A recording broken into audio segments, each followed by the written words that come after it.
আসসালামু আলাইকুম প্রিয় শিক্ষার্থীরা, তোমরা যারা অ্যাডমিশন পরীক্ষার্থী রয়েছে তোমাদের জন্য আমাদের ধারাবাহিক আয়োজনের আজকে জগন্নাথ ইউনিভার্সিটি ডি ইউনিটের একটি ইংরেজি ফাইনাল একটি রিভিশন আমরা দেখব। এবং আমরা দেখব যে কি কেমন প্রশ্ন জগন্নাথ বিশ্ববিদ্যালয়ের ইংরেজিতে এসে থাকে। এবং আমরা জানি জগন্নাথ বিশ্ববিদ্যালয়ের বিগত বছরটাতে 8 মার্কসের এমসিকিউ ছিল, পাশে রিটেন ছিল। এবছরে আমরা জানি এবছর আমাদের 32 মার্কসের হচ্ছে এমসিকিউ থাকবে ইংরেজিতে। তো 32 মার্কসের এমসিকিউটা আসলে কেমন ধরনের হইতে পারে সে ধরনের একটি প্রশ্ন নিয়ে আমরা আজকে ইংরেজি রিভিশনটা দিব। এবং এখানে আমরা যে সকল টপিকগুলো আলোচনা করব, তোমরা সেই টপিকগুলো যদি পড়ে যাও পরীক্ষার আগে, তাহলে খুব ভালো একটি প্রস্তুতি নিতে পারবা। আচ্ছা, আমরা প্রথমে সেট ওয়ান, আমরা আজকে দুটো সেট অর্থাৎ মোট 64টা এমসিকিউ সলভ করার চেষ্টা করব, যার মাধ্যমে তোমাদের ইংরেজিটা মোটামুটি কিছুটা রিভিশন হবে। আচ্ছা, প্রথম যে প্রশ্নটা খেয়াল করো, আমরা প্রথম 5টা প্রশ্ন নিয়েছি হচ্ছে আমরা প্রথম 5টা প্রশ্ন নিয়েছি আমাদের প্যাসেজ কম্প্রিহেনশন থেকে। প্রথম 5টা প্রশ্ন নিয়েছি প্যাসেজ কম্প্রিহেনশন থেকে। তোমরা দেখবা প্রত্যেকটা বিশ্ববিদ্যালয়ে প্রায় একটা করে প্যাসেজ কম্প্রিহেনশন থাকে, এবং যে প্যাসেজ কম্প্রিহেনশন থেকে আমাদের 5টা থেকে 7টা, কোথাও 5টা থাকে, কোথাও কি থাকে 7টা থাকে, আবার কোথাও দেখা যায় 10টাও থাকে। তো আমাদের 10টা এমসিকিউ সলভ করতে বলে। তো প্যাসেজ কম্প্রিহেনশন যখন আমরা সলভ করব, তখন আমাদের কাজ কি? প্যাসেজ কম্প্রিহেনশন সলভ করার সময় আমাদের কাজ হচ্ছে প্রথমে এমসিকিউটা ভালো করে দেখা, তারপরে আমরা প্যাসেজে আসবো। আচ্ছা, প্রথম যে এমসিকিউটা খেয়াল করো, the word indispensable. The word indispensable অর্থাৎ আমাকে এখানে একটা মিনিং বেস চেয়েছে, সিনোনিম চেয়েছে। ইনডিসপেন্সিবলের সিনোনিম চেয়েছে। আমরা দেখব যে এইখানে ইনডিসপেন্সিবলের সিনোনিম হিসাবে কি ব্যবহার হয়েছে এবং ইনডিসপেন্সিবলটা কোন অর্থ হিসেবে ব্যবহার হয়েছে। পরবর্তী বলেছে অ্যান্টোনিম অফ রিকলেস, অর্থাৎ রিকলেসের অ্যান্টোনিম চেয়েছে। 3 নম্বর প্রশ্নটা চেয়েছে according to the passage trees help maintain ecological balance mainly by what. এটা কি increasing population, supporting industrial growth, absorbing harmful gases, নাকি রিডিউসিং রেইনফল, কোনটা দ্বারা তারা এই জিনিসটা করে থাকে? চতুর্থ প্রশ্নটা রয়েছে what is the direct consequence of deforestation mention in the passage, অর্থাৎ ডিফরেস্টেশনের ডিরেক্ট কনসিকুয়েন্সটা কি এবং প্যাসেজে কোনটা উল্লেখ করা আছে? এটা কি environmental crisis, urban development, economical stability, নাকি ইমপ্রুভড বায়োডাইভার্সিটি? পঞ্চম যে প্রশ্নটা, which of the following best expresses the central idea of the passage, অর্থাৎ পুরো প্যাসেজটা পড়ার পরে তোমার মনে বা তোমার মাথায় কোন আইডিয়াটা সবার আগে আসবে? এটা কি আরবানাইজেশন সম্পর্কে লেখা, ইন্ডাস্ট্রিয়াল গ্রোথ সম্পর্কে লেখা, ক্লাইমেট চেঞ্জ সম্পর্কে লেখা, নাকি forest conservation is vital for human survival? তাহলে কোনটা নিয়ে লেখা, এটা পুরো প্যাসেজটা পড়লে আমরা ধরতে পারবো। তো আমরা এখানে কয়েকটা কিওয়ার্ড গুলো আমরা একটু জেনে নিলাম। তো আমরা প্যাসেজটা পড়ি। প্যাসেজটা রয়েছে ট্রি সম্পর্কে। এখানে বলেছে ট্রিজ আর ইনডিসপেন্সেবল পার্ট। প্রথম এমসিকিউটাই রয়েছে আমার এখানে, trees are indispensable part of nature and play a pivotal role in sustaining life on earth. অর্থাৎ পৃথিবীতে জীবনের আবির্ভাব রক্ষার স্বার্থে এই যে গাছগাছালি রয়েছে, আমাদের ট্রি রয়েছে, এই গাছটা হচ্ছে একটা ইনডিসপেন্সেবল পার্ট। ইনডিসপেন্সেবল মানে কি? ইনডিসপেন্সেবল মানে হচ্ছে ইনডিসপেন্সেবল মানে হচ্ছে অপরিহার্য। ইনডিসপেন্সেবল মানে কি? ইনডিসপেন্সেবল মানে হচ্ছে অপরিহার্য পার্ট। কার part? Nature and play pivotal role. Pivotal মানে কি? পিভটাল মানে হচ্ছে গুরুত্বপূর্ণ। পিভটাল মানে কি? পিভটাল মানে হচ্ছে গুরুত্বপূর্ণ। তাহলে প্রথম যে প্রশ্নটা ছিল ইনডিসপেন্সিবল মানে কি? অপরিহার্য। আচ্ছা, খেয়াল করো অপশনাল মানে কি? অপশনাল মানে হচ্ছে ঐচ্ছিক। অপশনাল মানে কি? ঐচ্ছিক। এসেনশিয়াল মানে আমরা জানি অপরিহার্যকে রিপ্রেজেন্ট করে। এসেনশিয়াল মানে অপরিহার্যকে বা প্রয়োজনীয়তাকে রিপ্রেজেন্ট করে, প্রয়োজনীয়তা। ওকে। টেম্পোরারি মানে আমরা জানি সাময়িক। টেম্পোরারি মানে কি? টেম্পোরারি মানে আমরা জানি সাময়িক। মাইনর মানে আমরা জানি হচ্ছে ক্ষুদ্র। মাইনর মানে কি? মাইনর মানে ক্ষুদ্র। তাহলে আমার প্যাসেজ অনুযায়ী ইনডিসপেন্সিবলের উত্তর কি হচ্ছে? উত্তর হচ্ছে বি নাম্বারটা। আচ্ছা, তারপরে আবার আসি প্যাসেজে। They act as natural purifiers. Natural purifiers মানে হচ্ছে যে প্রকৃতির যে বিশুদ্ধিকরণ, একটা বিশুদ্ধিকরণ হিসেবে কাজ করে। বাই বাই কিসের মাধ্যমে? By absorbing harmful gases. By absorbing harmful gases. Absorb মানে কি? অ্যাবজর্ব মানে কোনো কিছু শোষণ করা। অ্যাবজর্ব মানে কি? কোনো কিছু শোষণ করা। আমরা জানি হচ্ছে গাছ কার্বন ডাই অক্সাইড শোষণ করে থাকে। তো কার্বন ডাই অক্সাইড শোষণ করার মাধ্যমে এবং রিলিজ ইন অক্সিজেন, মানে অক্সিজেন রিলিজ করার মাধ্যমে তারা কি করে? ইনটু দ্য অ্যাটমসফিয়ার, অর্থাৎ ন্যাচারালকে, প্রকৃতিকে বিশুদ্ধকরণ করে। কিসের মাধ্যমে? তারা হচ্ছে হার্মফুল গ্যাস যেগুলো রয়েছে সেগুলোকে অ্যাবজর্ব করে এবং অক্সিজেনটাকে রিলিজ করে। তাহলে এই সম্পর্কে আমাদের কিন্তু একটা এমসিকিউ ছিল, খেয়াল করো। এমসিকিউটা ছিল হচ্ছে 3 নাম্বারটা, tree self maintain ecological balance. অর্থাৎ ন্যাচারালে তারা একটা ব্যালেন্স কিভাবে করে? তাহলে আমরা দেখো অপশনগুলোর মধ্যে কি পাচ্ছি আমরা? ইনক্রিজিং পপুলেশন না, মানে পপুলেশন ইনক্রিজ করলেও তার ট্রিজ ব্যালেন্স করতে পারবে না। সাপোর্টিং ইন্ডাস্ট্রিয়াল গ্রোথ ইন্ডাস্ট্রিয়াল গ্রোথের মাধ্যমেও তো আসলে ইকোলজিক্যাল ব্যালেন্সের কোনো সম্পর্ক নাই। তার মানে কি হবে, উত্তর হবে সি নাম্বারটা, যে অ্যাবজর্বিং হার্মফুল গ্যাসেস। অর্থাৎ আমাদের দ্বিতীয় লাইনটাতে এটার উত্তর পাচ্ছি, তাহলে 3 নাম্বারটার উত্তর আমরা পেয়ে গেলাম। আচ্ছা, তারপরে খেয়াল করো, মোরএভার ট্রিজ রেগুলেট টেম্পারেচার, অর্থাৎ গাছগাছালি কি করে, এই যে আমাদের তাপমাত্রাটাকে রেগুলেট করে, মানে নিয়ন্ত্রণ করে। রেগুলেট করা মানে কি, নিয়ন্ত্রণ করা। প্রিভেন্ট সয়েল ইরোশন, প্রিভেন্ট মানে কি, প্রিভেন্ট মানে হচ্ছে কোনো কিছু থেকে রক্ষা করা, প্রিভেন্ট মানে হচ্ছে কোনো কিছু থেকে রক্ষা করা, বাদ দেওয়া। কি রক্ষা করা, সয়েল ইরোশন, অর্থাৎ মাটি ক্ষয়।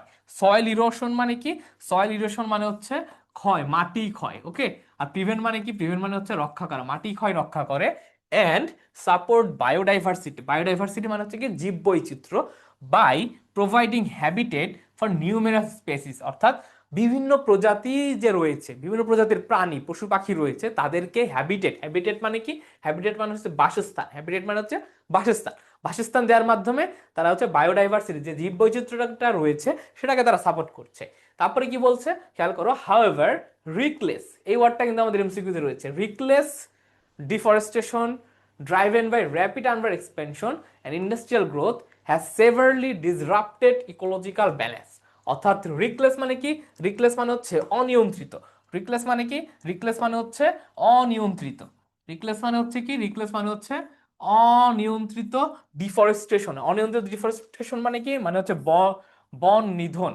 হ্যাঁ, যে অনিয়ন্ত্রিত বন নিধনের কারণে কি হচ্ছে, অনিয়ন্ত্রিত বন নিধনের কারণে কি হচ্ছে, driven by rapid urban expansion, অর্থাৎ এদের শহুর জীবনের যে একটা এক্সপান্ড হচ্ছে, আবার ইন্ডাস্ট্রিয়াল গ্রোথ হচ্ছে, তার কারণে আমরা কি করতেছি, যে দেখা যাচ্ছে একটা ইন্ডাস্ট্রি তৈরি করার জন্য আমরা হচ্ছে গাছগাছালি কাটছি। তো এর মাধ্যমে কি হচ্ছে, আমাদের ডিফরেস্টেশনটা বাড়ছে, এবং সেটা হচ্ছে কি অনিয়ন্ত্রিত ভাবে। তাহলে রিকলেস মানে হচ্ছে অনিয়ন্ত্রিত, আমার এখানে ছিল, খেয়াল করো, অনিয়ন্ত্রিত রিকলেস।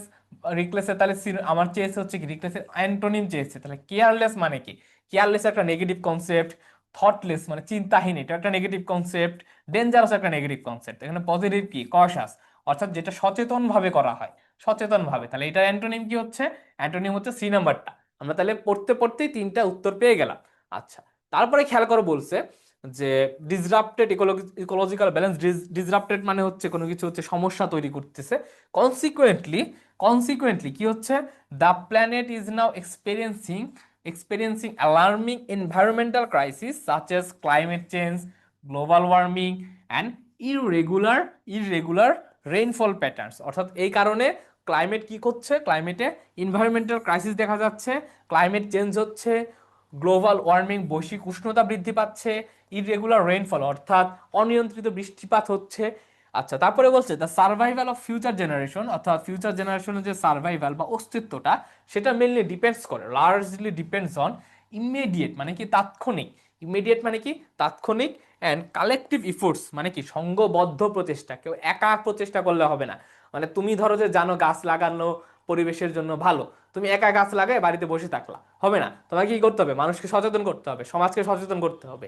সচেতন করার মাধ্যমে সমাজে সকলে ঐক্যবদ্ধভাবে, দেশের সকলে ঐক্যবদ্ধভাবে আমাদের এই কাজগুলো করতে হবে। এর জন্য বলছে কি, এর জন্য বলছে collective efforts two conserve forests and promote afforestation. Afforestation হচ্ছে ডিফরেস্টেশনের বিপরীত, এটা মানে হচ্ছে কি বনায়ন। এর মাধ্যমে আমরা আমাদের পৃথিবীকে রক্ষা করতে পারবো। তাহলে চতুর্থ যে প্রশ্ন আমাদের ছিল, what is the direct consequence of deforestation mention in the passage. প্যাসেজে কোনটা রয়েছে খেয়াল করো, প্যাসেজে কনসিকুয়েন্স হিসেবে আমরা এখানে খেয়াল করো কয়েকটা জিনিস উল্লেখ রয়েছে। প্রথমত রয়েছে হচ্ছে ইনভায়রনমেন্টাল ক্রাইসিস, প্রথমেই রয়েছে খেয়াল করো, প্রথমে রয়েছে ইনভায়রনমেন্টাল ক্রাইসিস, দ্বিতীয়ত রয়েছে আমাদের ক্লাইমেট চেঞ্জ, তৃতীয়ত রয়েছে গ্লোবাল ওয়ার্মিং, অ্যান্ড চতুর্থত রয়েছে ইররেগুলার রেইনফল। কয়েকটা জিনিস রয়েছে, তাহলে প্রথমেই কোনটা রয়েছে, প্রথমে রয়েছে ইনভায়রনমেন্টাল ক্রাইসিস, তার মানে উত্তর কিন্তু আমার এটাই হবে, আমার উত্তর কিন্তু এটাই হবে যে ইনভায়রনমেন্টাল ক্রাইসিস, এই নাম্বারটা। এটাও নাই, এটাও নাই, এটাও নাই। আচ্ছা, পঞ্চমত খেয়াল করো, এই যে প্যাসেজটা এতক্ষণ আমরা পড়লাম, প্যাসেজে কি আমাদের urbanisation is necessary for progress এই সম্পর্কে বলা হয়েছে, industrial growth should be unrestricted, মানে ইন্ডাস্ট্রিয়াল গ্রোথটা কি অনিয়ন্ত্রিতভাবে করতে হবে, এটা বলা হয়েছে। ক্লাইমেট চেঞ্জ ইজ আনঅ্যাভয়েডেবল, মানে এই যে ক্লাইমেটের যে পরিবর্তনটা হচ্ছে এটা কি আনঅ্যাভয়েডেবল কিনা এই সম্পর্কে বলা হয়েছে, নাকি forest conservation is vital for human survival, অর্থাৎ ফরেস্ট কনজারভেশনটা কি আমাদের ভাইটাল কিনা, অবশ্যই এই সম্পর্কে বলা হয়েছে, অর্থাৎ ট্রি নিয়ে বলা হয়েছে।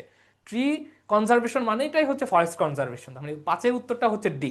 এভাবে যখন আমরা প্যাসেজ থেকে প্যাসেজ কম্প্রিহেনশন থেকে কোনো প্রশ্ন আসবে, তখন আমাদের কাজ হচ্ছে এই প্যাসেজের মূল জিনিসটা অর্থাৎ এমসিকিউটা খুব ভালোভাবে আগে পড়ে নিবা, এবং যখন এমসিকিউটা একবার পড়ে নিবা তোমার আসলে মাথায় গেঁথে যাবে কোথায় উত্তরগুলো থাকতে পারে। তখন পড়ার সময় তোমরা কি করবা, যেমন এখানে রয়েছে হচ্ছে, তো এই প্রশ্নটা রয়েছে হচ্ছে কনসিকুয়েন্স, এখানে প্রশ্নের উত্তরটা হচ্ছে কি কনসিকুয়েন্স, তাহলে এই কনসিকুয়েন্স ওয়ার্ডটা আমার প্যাসেজে যেখানে রয়েছে তার পাশেই কিন্তু আমার উত্তরটা থাকবে। এবার আমরা কিন্তু তাই দেখেছি, সেজন্য প্রত্যেকটা এমসিকিউর যে একটা কিওয়ার্ড থাকে সেই কিওয়ার্ডগুলো তোমরা একটু মাথায় গেঁথে নিবা প্যাসেজ কম্প্রিহেনশন সলভ করার সময়। আচ্ছা, তাহলে পাঁচটা গেলাম আমাদের প্যাসেজ কম্প্রিহেনশন থেকে। ষষ্ঠ যে প্রশ্নটা ছিল, which of the following is not synonymous to return. আচ্ছা, নট সিনোনিমাস টু রিটার্ন মানে কি, আমার হচ্ছে সিনোনিমাস না এটা চেয়েছে। তাহলে আমরা দেখি রিভার্ট মানে কি, আমরা দেখি রিভার্ট মানে কি। রিভার্ট মানে হচ্ছে আমরা জানি প্রত্যাবর্তন। রিভার্ট মানে কি, রিভার্ট মানে হচ্ছে প্রত্যাবর্তন। কামব্যাক মানেও প্রত্যাবর্তন বা ফিরে আসা, কামব্যাক মানেও প্রত্যাবর্তন বা ফিরে আসা। আবার দেখা যাচ্ছে রিভিজিট মানে কি, রিভিজিট মানেও ফিরে আসা, বা রিভিজিট মানে কি পুনরায় কোনো কিছুকে ভিজিট করা বা পুনরায় আসা। তার মানে কি এই তিনটাই কিন্তু সিনোনিমাস। অ্যাজ এ ডিপার্ট, খেয়াল করে যে ডিপার্ট, ডিপার্ট মানে কি, ডিপার্ট মানে কোনো কিছু থেকে বিচ্যুত করা। ডিপার্ট মানে কি কোনো কিছু থেকে কি করা, বিচ্যুত করা, বা কোনো কিছু ছেড়ে চলে যাওয়া, কোনো কিছুকে ছেড়ে কি চলে যাওয়া। আর রিটার্ন মানে কি, আমরা জানি রিটার্ন মানেও হচ্ছে এই ফিরে আসা, প্রত্যাবর্তন করা। তাহলে কোনটা সিনোনিম না, সিনোনিম না হচ্ছে আমার ডি নাম্বারটা, উত্তর হচ্ছে কি ডিপার্ট। আচ্ছা, সপ্তম যে প্রশ্নটা খেয়াল করো, সপ্তম প্রশ্নটা বলছে কোনটা ইনকারেক্ট স্পেলিং, কোনটা ইনকারেক্ট স্পেলিং। তোমাদের খুব ভালো একটা মাথায় মানে একটা বুদ্ধি দেই যে স্পেলিং এর ক্ষেত্রে, স্পেলিং এর ক্ষেত্রে স্পেলিং এর ক্ষেত্রে আর সিনোনিম অ্যান্টোনিমের ক্ষেত্রে, সিনোনিম অ্যান্টোনিমের ক্ষেত্রে তোমরা যেটা করবা সেটা হচ্ছে জাস্ট প্রিভিয়াস ইয়ারের প্রশ্ন সলভ করে যাবা। কি করবা, জাস্ট প্রিভিয়াস ইয়ারের প্রশ্ন সলভ করে যাবা। প্রিভিয়াস ইয়ারে যত এমসিকিউ এসেছে, বিশ্ববিদ্যালয় হইতে পারে, ব্যাংক বা চাকরি পরীক্ষার হইতে পারে, সকলের কাছে গাইড বই রয়েছে, তোমাদের গাইড বই থেকে যত এমসিকিউ আছে বিগত সালে, শুধু এমসিকিউ গুলো পড়ে যাবা, পড়ার সময় প্রত্যেকটা অপশনের মানেটা জেনে যাবা। দেখবে ওই এমসিকিউ গুলো যে ওয়ার্ডগুলো রয়েছে ওইগুলো থেকে তোমাদের প্রশ্ন আসবে। আচ্ছা, তাহলে কারেক্ট ইনকারেক্ট স্পেলিং কোনটা, খেয়াল করো মেইনটেনেন্স ঠিক, মেইনটেনেন্স ঠিক, পারসেভারেন্সও ঠিক আছে, ভার্সিটিও ঠিক আছে। ভার্সিটি বানানোর ক্ষেত্রে এটা খেয়াল করো, ভার্সিটি বানানে কিন্তু VAR, কিন্তু তুমি যদি ইউনিভার্সিটি লেখো, তুমি যদি ইউনিভার্সিটি লেখো তাহলে কি হবে, VERACSITY, ইউনিভার্সিটি। এখানে কিন্তু ইয়ার, এখানে কি, এখানে হচ্ছে ইয়ার আর এখানে হচ্ছে AR, এই জিনিসটা মাথায় রাখবা। আর এই যে বি নাম্বারটা, উত্তরটা হবে বি। এখানে যেটা ভুল, TIOS হবে, এটা কি হবে, TIOS, CIOS না, TIOS। আচ্ছা, তাহলে এটা গেল স্পেলিং এর ক্ষেত্রে। অষ্টম যে প্রশ্নটা খেয়াল করো, অষ্টম প্রশ্নটা খেয়াল করো, 200 million people came to see Tarique Rahman. আমরা জানি আমাদের দেশ নেতা তারেক রহমান এর এটি ঐতিহাসিক স্বদেশ প্রত্যাবর্তন ঘটেছে 25শে ডিসেম্বর। তো এইখান থেকে আমাদের একটা ফিগার অফ স্পিচের প্রশ্ন এসেছে। তো তোমরা খেয়াল করবা যে যখন কোনো দেশে একটা ঐতিহাসিক কোনো ঘটনা ঘটে, রিসেন্ট কোনো ঘটনা, তার আঙ্গিকে কিন্তু বিভিন্ন ধরনের প্রশ্ন আসতে পারে। তো সেরকমই একটা প্রশ্ন আমরা এখানে দেখেছি। এটার উত্তরটা কি মেটাফর হবে, এটা কি সিমিলি হবে, এটা কি অক্সিমরন হবে, নাকি হাইপারবোল হবে। আচ্ছা, আমরা চারটা অপশন আগে একটু ব্যাখ্যা করি, খেয়াল করো। আমরা মেটাফোর আর সিমিলি জিনিসটা কি, মেটাফোর আর সিমিলি জিনিসটা হচ্ছে দুইটা জিনিসের তুলনা করা। কি করা, দুটি ভিন্ন জিনিসের ভিতর তুলনা, দুটি কি, দুটি ভিন্ন জিনিসের, দুটি ভিন্ন জিনিসের মধ্যে তুলনা করাকে বোঝায়, তুলনা করাকে বোঝায়। তুলনাটা কেমন, ধরো বললাম অনেক সময় আমরা দেখি যে তুই খুব বাঘের মতো শক্তিশালী, মাঝে মাঝে আমরা বলি যে he is a tiger, he is a tiger. আচ্ছা, হি ইজ এ টাইগার, এই কথাটার মানেটা আসলে কি বলা হচ্ছে, হি ইজ এ টাইগার মানেটা কি, মানেটা কি সে কি টাইগার হয়ে গেছে, মানে সে কি বাঘ হয়ে গেছে, না, তার যে সংগ্রাম বা তার যে শক্তিমত্তা সেটাকে সেটাকে টাইগারের সাথে তুলনা করছে।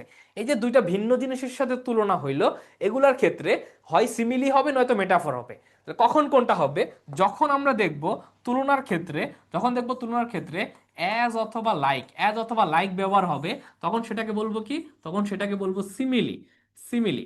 আর যদি ব্যবহার না হয় তখন সেটাকে বলবো কি, তখন সেটাকে বলবো হচ্ছে মেটাফোর, তখন সেটাকে বলবো কি মেটাফোর। এই সেম সেন্টেন্সটা যদি আমি এভাবে লিখতাম, he is like a tiger, হ্যাঁ, he is like a tiger, তখন হয়তো মেটাফোর। আর যদি জাস্ট লিখে রাখে হি ইজ এ টাইগার, তাহলে আমার হবে কি, আমার হবে সিমিলি। এবার আসো অক্সিমরন জিনিসটা কি, অক্সিমরন জিনিসটা কি, অক্সিমরন জিনিসটা হচ্ছে দুটি বিপরীত শব্দ, কি করবা, দুটি দুটি বিপরীত শব্দ, দুটি বিপরীত শব্দ পাশাপাশি বসবে, দুটি বিপরীত শব্দ কি হবে, দুটি বিপরীত শব্দ পাশাপাশি বসবে তখন আমরা তাকে অক্সিমোরন বলবো। যেমন কি, যেমন আমরা বললাম যে it is a open secret, it is a open secret, it is a open secret, okay, it is open secret. আচ্ছা দেখা খেয়াল করো, এই যে ওপেন শব্দটা মানে কি খোলা, সিক্রেট মানে কি, সিক্রেট মানে হচ্ছে গুপ্ত বা গোপন, এই যে দুইটা বিপরীত শব্দ পাশাপাশি বসেছে, এটাকে বলা হচ্ছে অক্সিমোরন। এরকম আরো অনেক উদাহরণ হয়, he is a regularly irregular student, okay, he is a beautifully ugly student, এরকম বিভিন্ন অক্সিমোরনের উদাহরণ তোমরা পেয়ে যাবে। এবার আসে আমরা হাইপারবোল জিনিসটা কি, এবার আসে আমরা কি, এবার আসে হাইপারবোল জিনিসটা কি। হাইপারবোল মানে হচ্ছে কি, মানে কোনো কিছু অতিরঞ্জিত করা, কি করা, কোনো কিছু, কোনো কিছু অতিরঞ্জিত করা, অতিরঞ্জিত করা। একটা জিনিস খেয়াল করো, ধরো তুমি বললা আমার এতই ক্ষুধা লেগেছে যে আমি একটা আস্ত গরু খেয়ে ফেলতে পারবো, এর মানেটা কি, তুমি কি আসলে গরু খেতে পারবা? না। কিন্তু কেন বলেছো এই কথাটা, এই কথাটা এই জন্য বলেছো যে তোমার যে ক্ষুধার যে ক্ষুধার যে তোমার যে প্রবণতাটা, ক্ষুধার যে প্রভাবটা, এটাকে কি করার জন্য, এটাকে একটু জোর প্রদান করার জন্য, কোনো কিছুকে জোর প্রদান করার জন্য, তার যে ইনফ্লুয়েন্সটা, প্রভাবটা, এটা মানুষকে বোঝানোর জন্য আমরা এগুলো একটু বাড়িয়ে বলি। আবার যেমন ধরো তুমি একটা গেলা কি একটা ফুলের বাগানে গেলা, তুমি গিয়ে বললে আমি ওখানে লক্ষ লক্ষ ফুল দেখেছি, তুমি কি আসলে গুনেছো সেখানে লক্ষ লক্ষ ফুল আছে কিনা? না, ওইখানে অনেক ফুল রয়েছে। সেটাকে তুমি একটু ইনফ্লুয়েন্স করার জন্য, সেটাকে সেটার যে প্রভাবটা সেটা বোঝানোর জন্য একটু বাড়িয়ে আমরা বলে থাকি, তাই না? তো সেজন্য আমরা বলে থাকি কি, সেটা হচ্ছে একটা হাইপারবোল। আবার ধরো আমরা বলি কি, আমরা বলি যে এক সাগর রক্তের বিনিময়ে এই দেশটা স্বাধীন হয়েছে। আচ্ছা খেয়াল করো তো, 30 লক্ষ মানুষ মারা গেলে একটা সাগর রক্তের পরিমাণ কি হয়? হয় না। কিন্তু আমরা কেন বলি, এই যে রক্তের যে মহিমা, এই যে রক্তের যে প্রভাব, এই যে রক্তের যে ইনফ্লুয়েন্সটা আমাদের স্বাধীনতা যুদ্ধে চলেছিল, তার প্রভাবটা বোঝানোর জন্য আমরা সেখানে এই উপমাটা ব্যবহার করি যে এক সাগর রক্তের বিনিময়ে। ঠিক একইভাবে একটা জিনিস খেয়াল করো, তারেক রহমান যেদিন এসেছে সেদিন কি 200 মিলিয়ন, মানে কি 200 মিলিয়ন মানে 200 মিলিয়ন মানুষ, 200 মিলিয়ন মানুষ কি আসলে এসেছে? না, 200 মিলিয়ন মানুষ আসে নাই। আমরা এই যে অনেক মানুষ এসেছে, অনেক মানুষের যে একটা জমায়েত ঘটেছে, এটা প্রভাবটাকে বোঝানোর জন্য, এটাকে ইনফ্লুয়েন্স করার জন্য আমরা এই ওয়ার্ডটা ব্যবহার করে থাকি। তার মানে কি, এই যে একটা অতিরঞ্জিত করে ব্যবহার করলাম, এটাকেই বলা হবে ডি নাম্বার, হাইপারবোল। তাহলে এই সেন্টেন্সটার উত্তর হবে কি, হাইপারবোল। আশা করি বুঝতে পেরেছো। দেন 9 নম্বরটা খেয়াল করো, I was totally baffled dash Rakib's behaviour. তোমরা জানো প্রিপোজিশন থেকে প্রতি বছর একটা করে প্রশ্ন আসবেই, এবং প্রিপোজিশন থেকে প্রশ্ন আসলে সেটা সচরাচর অ্যাপ্রোপ্রিয়েট প্রিপোজিশন থেকে এসে থাকে। এবং অ্যাপ্রোপ্রিয়েট প্রিপোজিশনের ক্ষেত্রে তোমরা যেটা করবা, সেটা তোমরা প্রিভিয়াস ইয়ারগুলো একটু সলভ করে যাবা, দেখবা সেম প্রিপোজিশনটা ব্যবহার করা হয়, যা সেন্টেন্সটা একটু ঘুরাই ফেরাই দেয়, ওকে। আচ্ছা, বাফেল মানে কি, বাফেল মানে হচ্ছে কোনো কিছু নিয়ে মানে হতভম্ব হয়ে যাওয়া, কি হওয়া, হতভম্ব হওয়া, বা কোনো কিছু নিয়ে কিংকর্তব্য বিমূঢ় হয়ে যাওয়া। তো বাফেলডের সাথে একটাই প্রিপোজিশন যায়, বাফেলডের সাথে একটাই প্রিপোজিশন যায়, সেটা হচ্ছে কি, সেটা হচ্ছে বাই। উত্তরটা হবে, উত্তরটা হবে এ নাম্বারটা, বাফেলড বাই রাকিবস বিহেভিয়ার। 10 নম্বরটা খেয়াল করো, 10 নম্বরটা আমাদের একটা প্রিপোজিশন থেকে এসেছে, এবং এটাও বিগত সালের একটা প্রশ্ন, যে marriage shall be inter dash with the full consent of intending spouses. Intending spouses বলতে বোঝাচ্ছে হচ্ছে ইচ্ছাকৃত যে স্পাউসেস, অর্থাৎ যে স্বামী বা নবদম্পতি যারা থাকে আর কি, ছেলে আর মেয়ের সম্মতিতে একটা ম্যারেজ বা একটা বিবাহ অনুষ্ঠান হইতে হবে, কারো কিন্তু অসম্মতিতে হওয়া যাবে না, এই কথাটা এখানে বলছে। আর একটা জিনিস খেয়াল করো, এই যে ইন্টার শব্দ, কি শব্দ, ইন্টার শব্দের সাথে সাধারণত কোনো প্রিপোজিশন বসে না, সাধারণত কোনো প্রিপোজিশন, কোনো প্রিপোজিশন বসে না, no preposition. But, but, but কি, বাট ইন্টার দ্বারা যদি, ইন্টার দ্বারা যদি, ইন্টার দ্বারা যদি কোনো চুক্তি বুঝায়, কি বুঝায়, ইন্টার দ্বারা যদি কোনো চুক্তি বোঝায়, তখন আমি ইন্টারের ক্ষেত্রে কি ব্যবহার করব, ইন্টারের ক্ষেত্রে ইনটু ব্যবহার করব, ওকে, ইনটু ব্যবহার করব। এখানে একটা জিনিস খেয়াল করবো, marriage shall be inter dash with the full concept of intending spouses. একটা জিনিস খেয়াল করো, বিবাহ বন্ধনে আবদ্ধ হয়, যে বন্ধনে আবদ্ধ হয়, এটা মানে এটা কি, এটা একটা চুক্তির মতো হয়ে যায়, হ্যাঁ, সামাজিক চুক্তি বলা হয় যেটাকে।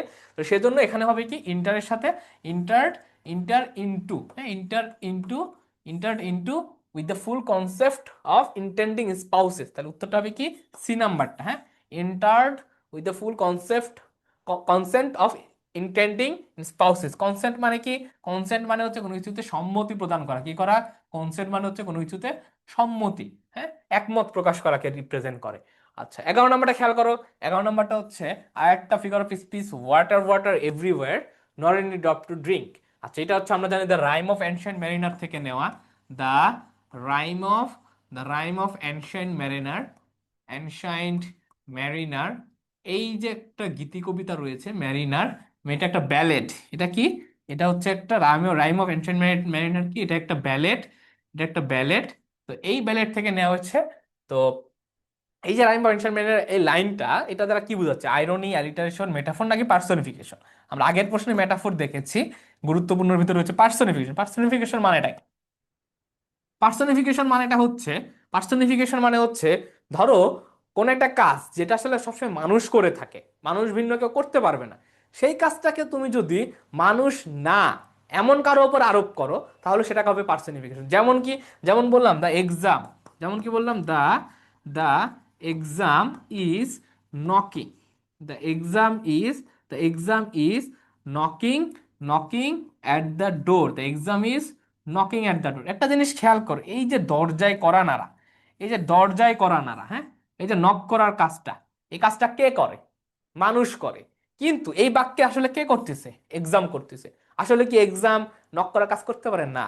তোমার যে পরীক্ষাটা অত্যাসন্ন, তোমার যে পরীক্ষাটা কিছুদিনের ভিতর হবে, এই যে প্রভাবটা, ইনফ্লুয়েন্সটা, এটা বোঝানোর জন্য এই উপমাটা ব্যবহার করা হয়। এইগুলো হচ্ছে পার্সোনিফিকেশনের উদাহরণ হবে। আচ্ছা, তারপরে আসো খেয়াল করো আইরনি জিনিসটা কি। আইরনি জিনিসটা কি? যেমন আইরনি জিনিসটা হচ্ছে, যেমন ধরো আমি বললাম বাংলাদেশ, আমি বললাম কি, আমি বললাম Bangladesh is, Bangladesh is a corruption, হ্যাঁ, কারাপশন, কারাপশন, কারাপশনলেস, হ্যাঁ, corruptionless country, is a corruptionless country, country. মানে বললাম কি বাংলাদেশ একটি দুর্নীতিমুক্ত দেশ, এমন দেশ কোথাও তুমি খুঁজে পাবে না। এটা মানেটা কি আসলে? এটা কি সত্য? একটা স্টেটমেন্ট যখন কেউ মকারি করে বলতিছে যে Bangladesh is a corruptionless country, এইটার মূল কথা বা অর্থ, অন্তর্নিহিত অর্থটা কিন্তু ঠিক তার বিপরীত, কারণ বাংলাদেশ কিন্তু প্রচুর কারাপশন হয়। আবার ধরো তুমি বললা যে বাংলাদেশ একটি ধূমপান মুক্ত দেশ, আসলে কি এটা কোনো ধূমপান মুক্ত দেশ না? এটা তুমি কেন বলতিছো? কারণ বাংলাদেশের যে এত ধূমপান হয়, এটাকে তুমি বোঝানোর জন্য মকারি করে বলতেছো আরে বাংলাদেশে কোনো ধূমপানই হয় না। ঠিক আছে? এরকম যখন যখন কোনো একটা স্টেটমেন্ট ঠিক তার বিপরীতমুখী অর্থ প্রকাশ করে, তখন সেটাকে বলা হয় হচ্ছে কি আইরনি। আচ্ছা, এবার অ্যালিটারেশন কি? অ্যালিটারেশন হচ্ছে যখন দুইটা কনসোনেন্ট সাউন্ড একরকম হয়। কি হয়? যখন সেম সাউন্ড রিপ্রেজেন্ট করে, এটা হচ্ছে কি সেম সাউন্ডকে রিপ্রেজেন্ট করে, same sound, S O U N D, sorry, same sound, S O U N D, same sound. খেয়াল করো, ওয়াটার, ওয়াটার এভরিওয়্যার, তাই না? সেম সাউন্ড না? তিনটা, একাধিক শব্দ যখন সেম সাউন্ডকে রিপ্রেজেন্ট করবে, তখন সেটার উত্তরটা হবে কি? সেটার উত্তরটা হবে অ্যালিটারেশন। তাহলে বি নাম্বারটা উত্তর হচ্ছে অ্যালিটারেশন, 11। তারপরে 12 নম্বরটা খেয়াল করো, অ্যানালজি। অ্যানালজির ক্ষেত্রে আমরা যেটা করব, অ্যানালজির ক্ষেত্রে আমরা যেটা করব সেটা হচ্ছে তার, তার যে অন্তর্নিহিত অর্থটা থাকে, কি থাকে, তার ভিতর সম্পর্কটা প্রকাশ করতে হবে আগে। মানে এটা, এই দুইটার ভিতর তোমাকে সম্পর্ক বুঝতে হবে, তাহলে তুমি বাকিটার অ্যান্সার করতে পারবা। ওকে, বাকিটা অ্যান্সার করতে পারো। দেখো এগ, এগ মানে কি? এগ মানে হচ্ছে ডিম, হ্যাঁ। ওভাল মানে কি? ওভাল মানে হচ্ছে একটা আকৃতি, ডিম্বাকৃতি। ওভাল মানে কি? ওভাল মানে হচ্ছে একটা আকৃতিকে বোঝায়, ডিম্বাকৃতিকে বোঝায়। অর্থাৎ এখানে যে সম্পর্ক, সম্পর্কটা হচ্ছে কি? সম্পর্কটা হচ্ছে তার আকৃতি নিয়ে। কি নিয়ে সম্পর্কটা? তো সম্পর্ক হচ্ছে তার আকৃতি কেমন সে অর্থে। খেয়াল করো, কাউ মিল্ক মানে গরু দুধ দেয়, এখানে কি কোনো আকৃতি প্রকাশ পাচ্ছে? না। তারপরে খেয়াল করো, কার, এটা গাড়ি, গাড়ি কি রাউন্ড? রাউন্ড মানে কি? রাউন্ড মানে হচ্ছে বৃত্তাকার। রাউন্ড মানে কি? রাউন্ড মানে হচ্ছে বৃত্তাকার। তো গাড়ি কি কখনো বৃত্তাকার হয়? না। গাড়ি কি হয়? গাড়ি হয় গাড়ির চাকাটা বৃত্তাকার হয়, তবে এটাও প্রকাশ পাচ্ছে না। তারপরে খেয়াল করো, বি, বি মানে কি? বি মানে হচ্ছে আমরা জানি মৌমাছি। বি মানে কি? মৌমাছি। আর হানি মানে কি? হানি মানে হচ্ছে মধু। তাহলে মৌমাছির আকৃতি কি মধু? না, মৌমাছি মধু উৎপাদন করে। আচ্ছা, এবার আসো ব্রিক, এবার আসো ব্রিক। ব্রিক মানে কি? ব্রিক মানে আমরা জানি ইট। ব্রিক মানে, ব্রিক মানে ইট। আর রেক্টেঙ্গুলার মানে কি? আয়তাকৃতি, তাই না? তাহলে ব্রিকের যে আয়তন, ব্রিকের যে আকৃতিটা, সেটা হচ্ছে কি রেক্টেঙ্গুলার। এগের যে আকৃতি, সেটা হচ্ছে কি ওভাল। তার মানে এখানেও যেমন আকৃতির সম্পর্ক প্রকাশ পেয়েছে, এখানেও আকৃতির সম্পর্ক প্রকাশ পেয়েছে। তাহলে উত্তরটা হবে কি সি নাম্বারটা। তারপরে আসো খেয়াল করো 13 নম্বরটা। 13 নম্বরটা এসেছে আমার কোথা থেকে? 13 নম্বরটা এসেছে আমার পজিটিভ ভার্ব থেকে। 13 নম্বরটা এসেছে কোথা থেকে? 13 নম্বরটা এসেছে পজিটিভ ভার্ব থেকে। তাহলে পজিটিভ ভার্ব কোনগুলা? The teacher had his backbencher students dash for the annual examination of the school. Okay, তাহলে খেয়াল করো হ্যাড রয়েছে। আচ্ছা, পজিটিভ ভার্বের ক্ষেত্রে আমরা যেটা করব, কয়েকটা পজিটিভ ভার্ব রয়েছে আমরা জানি।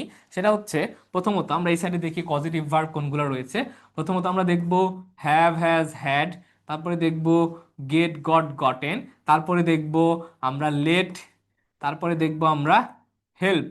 ওকে, তারপরে দেখব হচ্ছে, তারপরে দেখব হচ্ছে হেল্প, তারপরে দেখবো হচ্ছে হেল্প, তারপরে দেখবো হচ্ছে কি মেক, তারপরে দেখবো কি মেক। এই কয়েকটা পজিটিভ ভার্বের ক্ষেত্রে আমরা যেটা করব সেটা হচ্ছে এই সবগুলোর পরে অবশ্যই একটা অবজেক্ট থাকতে হবে, সবগুলোর পরে একটা অবশ্যই অবজেক্ট থাকতে হবে। হ্যাঁ, সবগুলোর পরে অবজেক্ট, অবজেক্ট। আচ্ছা, এইবার এই অবজেক্টটা দুই ধরনের হইতে পারে, অ্যাক্টিভ অবজেক্ট হইতে পারে, প্যাসিভ অবজেক্ট হইতে পারে। খুব ভালোভাবে খেয়াল করো, এই যে ভার্বগুলা, এই ভার্বগুলোর পরে অবজেক্ট আমার দুই ধরনের হতে পারে, একটা অ্যাক্টিভ অবজেক্ট হইতে পারে, প্যাসিভ অবজেক্ট হইতে পারে। অবজেক্টটা অ্যাক্টিভ নাকি অবজেক্টটা প্যাসিভ সেটা কিভাবে বুঝবো? দেখবো এই যে অবজেক্টটা, অবজেক্টটা যদি পরবর্তী ভার্বের কাজ করতে পারে, পরবর্তী ভার্বের কাজ করতে পারে তাহলে সে অ্যাক্টিভ, তোমাদের বেশ কয়েকবার ক্লাসে বুঝিয়েছি। আর যদি করতে না পারে, ভার্বের কাজ করতে না পারে, তাহলে সে প্যাসিভ। ওকে, তাহলে সে কি প্যাসিভ। যেমন খেয়াল করো, had his back bencher students. আচ্ছা, স্টুডেন্টসটা হচ্ছে আমার এখানে অবজেক্ট। হ্যাঁ, স্টুডেন্টসটা হচ্ছে কি অবজেক্ট, এখানে ভার্ব কি বসবে? ভার্ব বসবে হচ্ছে সিট অথবা স্যাট। এখানে একটা জিনিস খেয়াল করো, এই যে স্টুডেন্টটা, এই যে স্টুডেন্ট অবজেক্টটা, সে কি বসার কাজ করতে পারে? মানে অপশনে যে ভার্বগুলো রয়েছে, সে কি বসার কাজ করতে পারে? অবশ্যই পারে। তার মানে এই অবজেক্টটা কি? এই অবজেক্টটা হচ্ছে আমার অ্যাক্টিভ অবজেক্ট। এখানে প্যাসিভ অবজেক্টও থাকতে পারতো।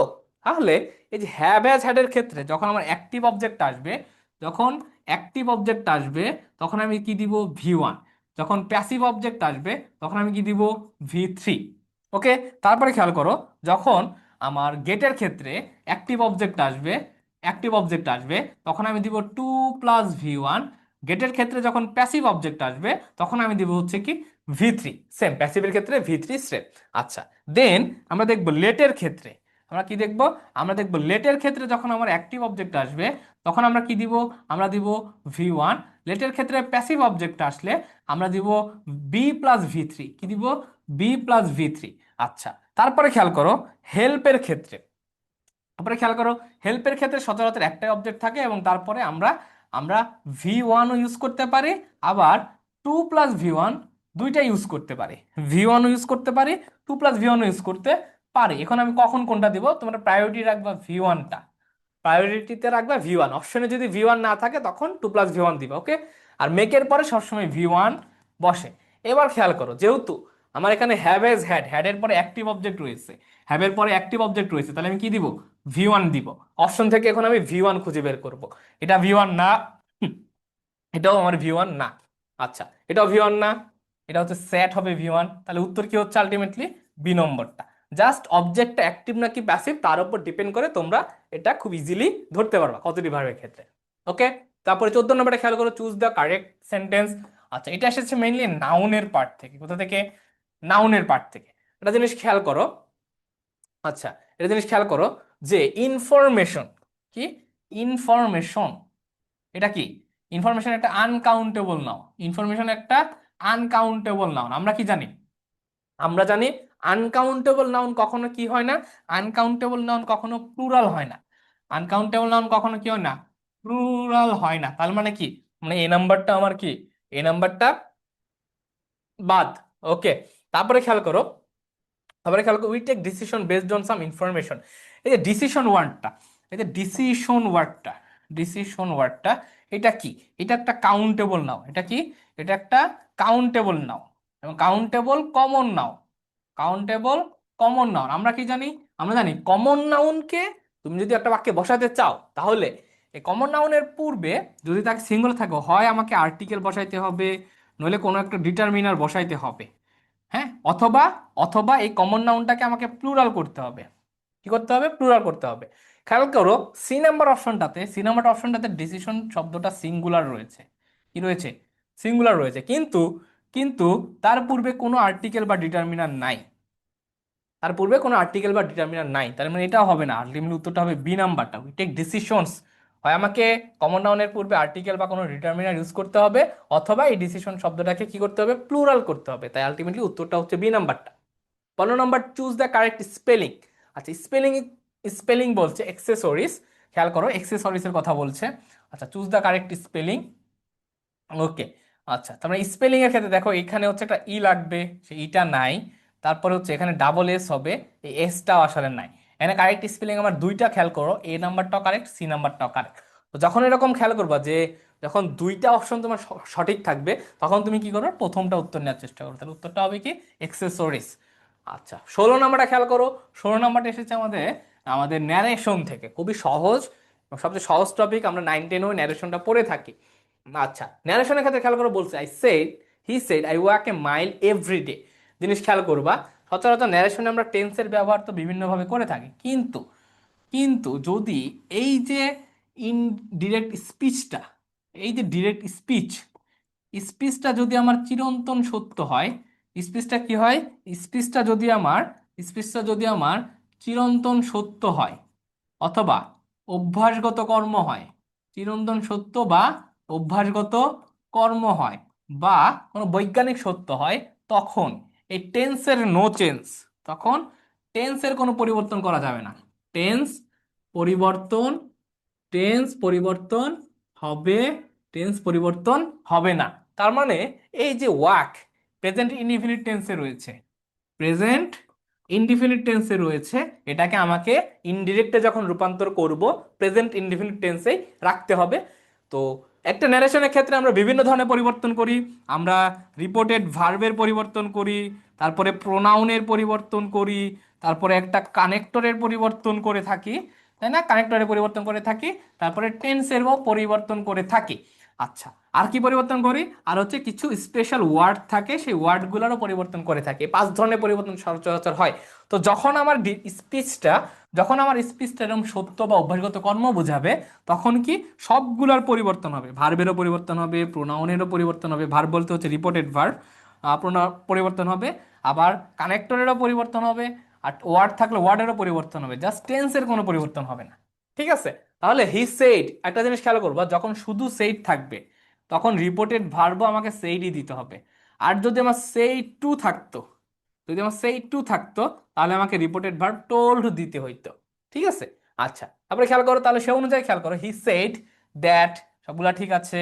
প্রোনাউন হচ্ছে বাক্যের সাব প্রোনাউন, যেহেতু আই ফার্স্ট পার্সন, আই হচ্ছে কি, আই হচ্ছে first person, first person follow করে কাকে, ফার্স্ট পার্সন ফলো ফলো করে হচ্ছে সাবজেক্টকে, সাবজেক্টকে এইখানে সাবজেক্ট হচ্ছে হি, তার মানে এখানে আমার হি বসবে, এখানেও হি, এখানেও হি, এখানেও হি, ঠিক আছে, এখানে আই বসছে, তাহলে মানে এটা আমার বাদ। আচ্ছা, তারপরে খেয়াল করো, যেহেতু আমার এটা প্রেজেন্ট ইনডিফিনিট টেন্স আছে এবং দেখছি এভরিডে মানে হচ্ছে অভ্যাসগত কর্ম বোঝাচ্ছে, তার মানে টেন্সের কোনো পরিবর্তন হবে না, প্রেজেন্ট ইনডিফিনিট রাখতে হবে।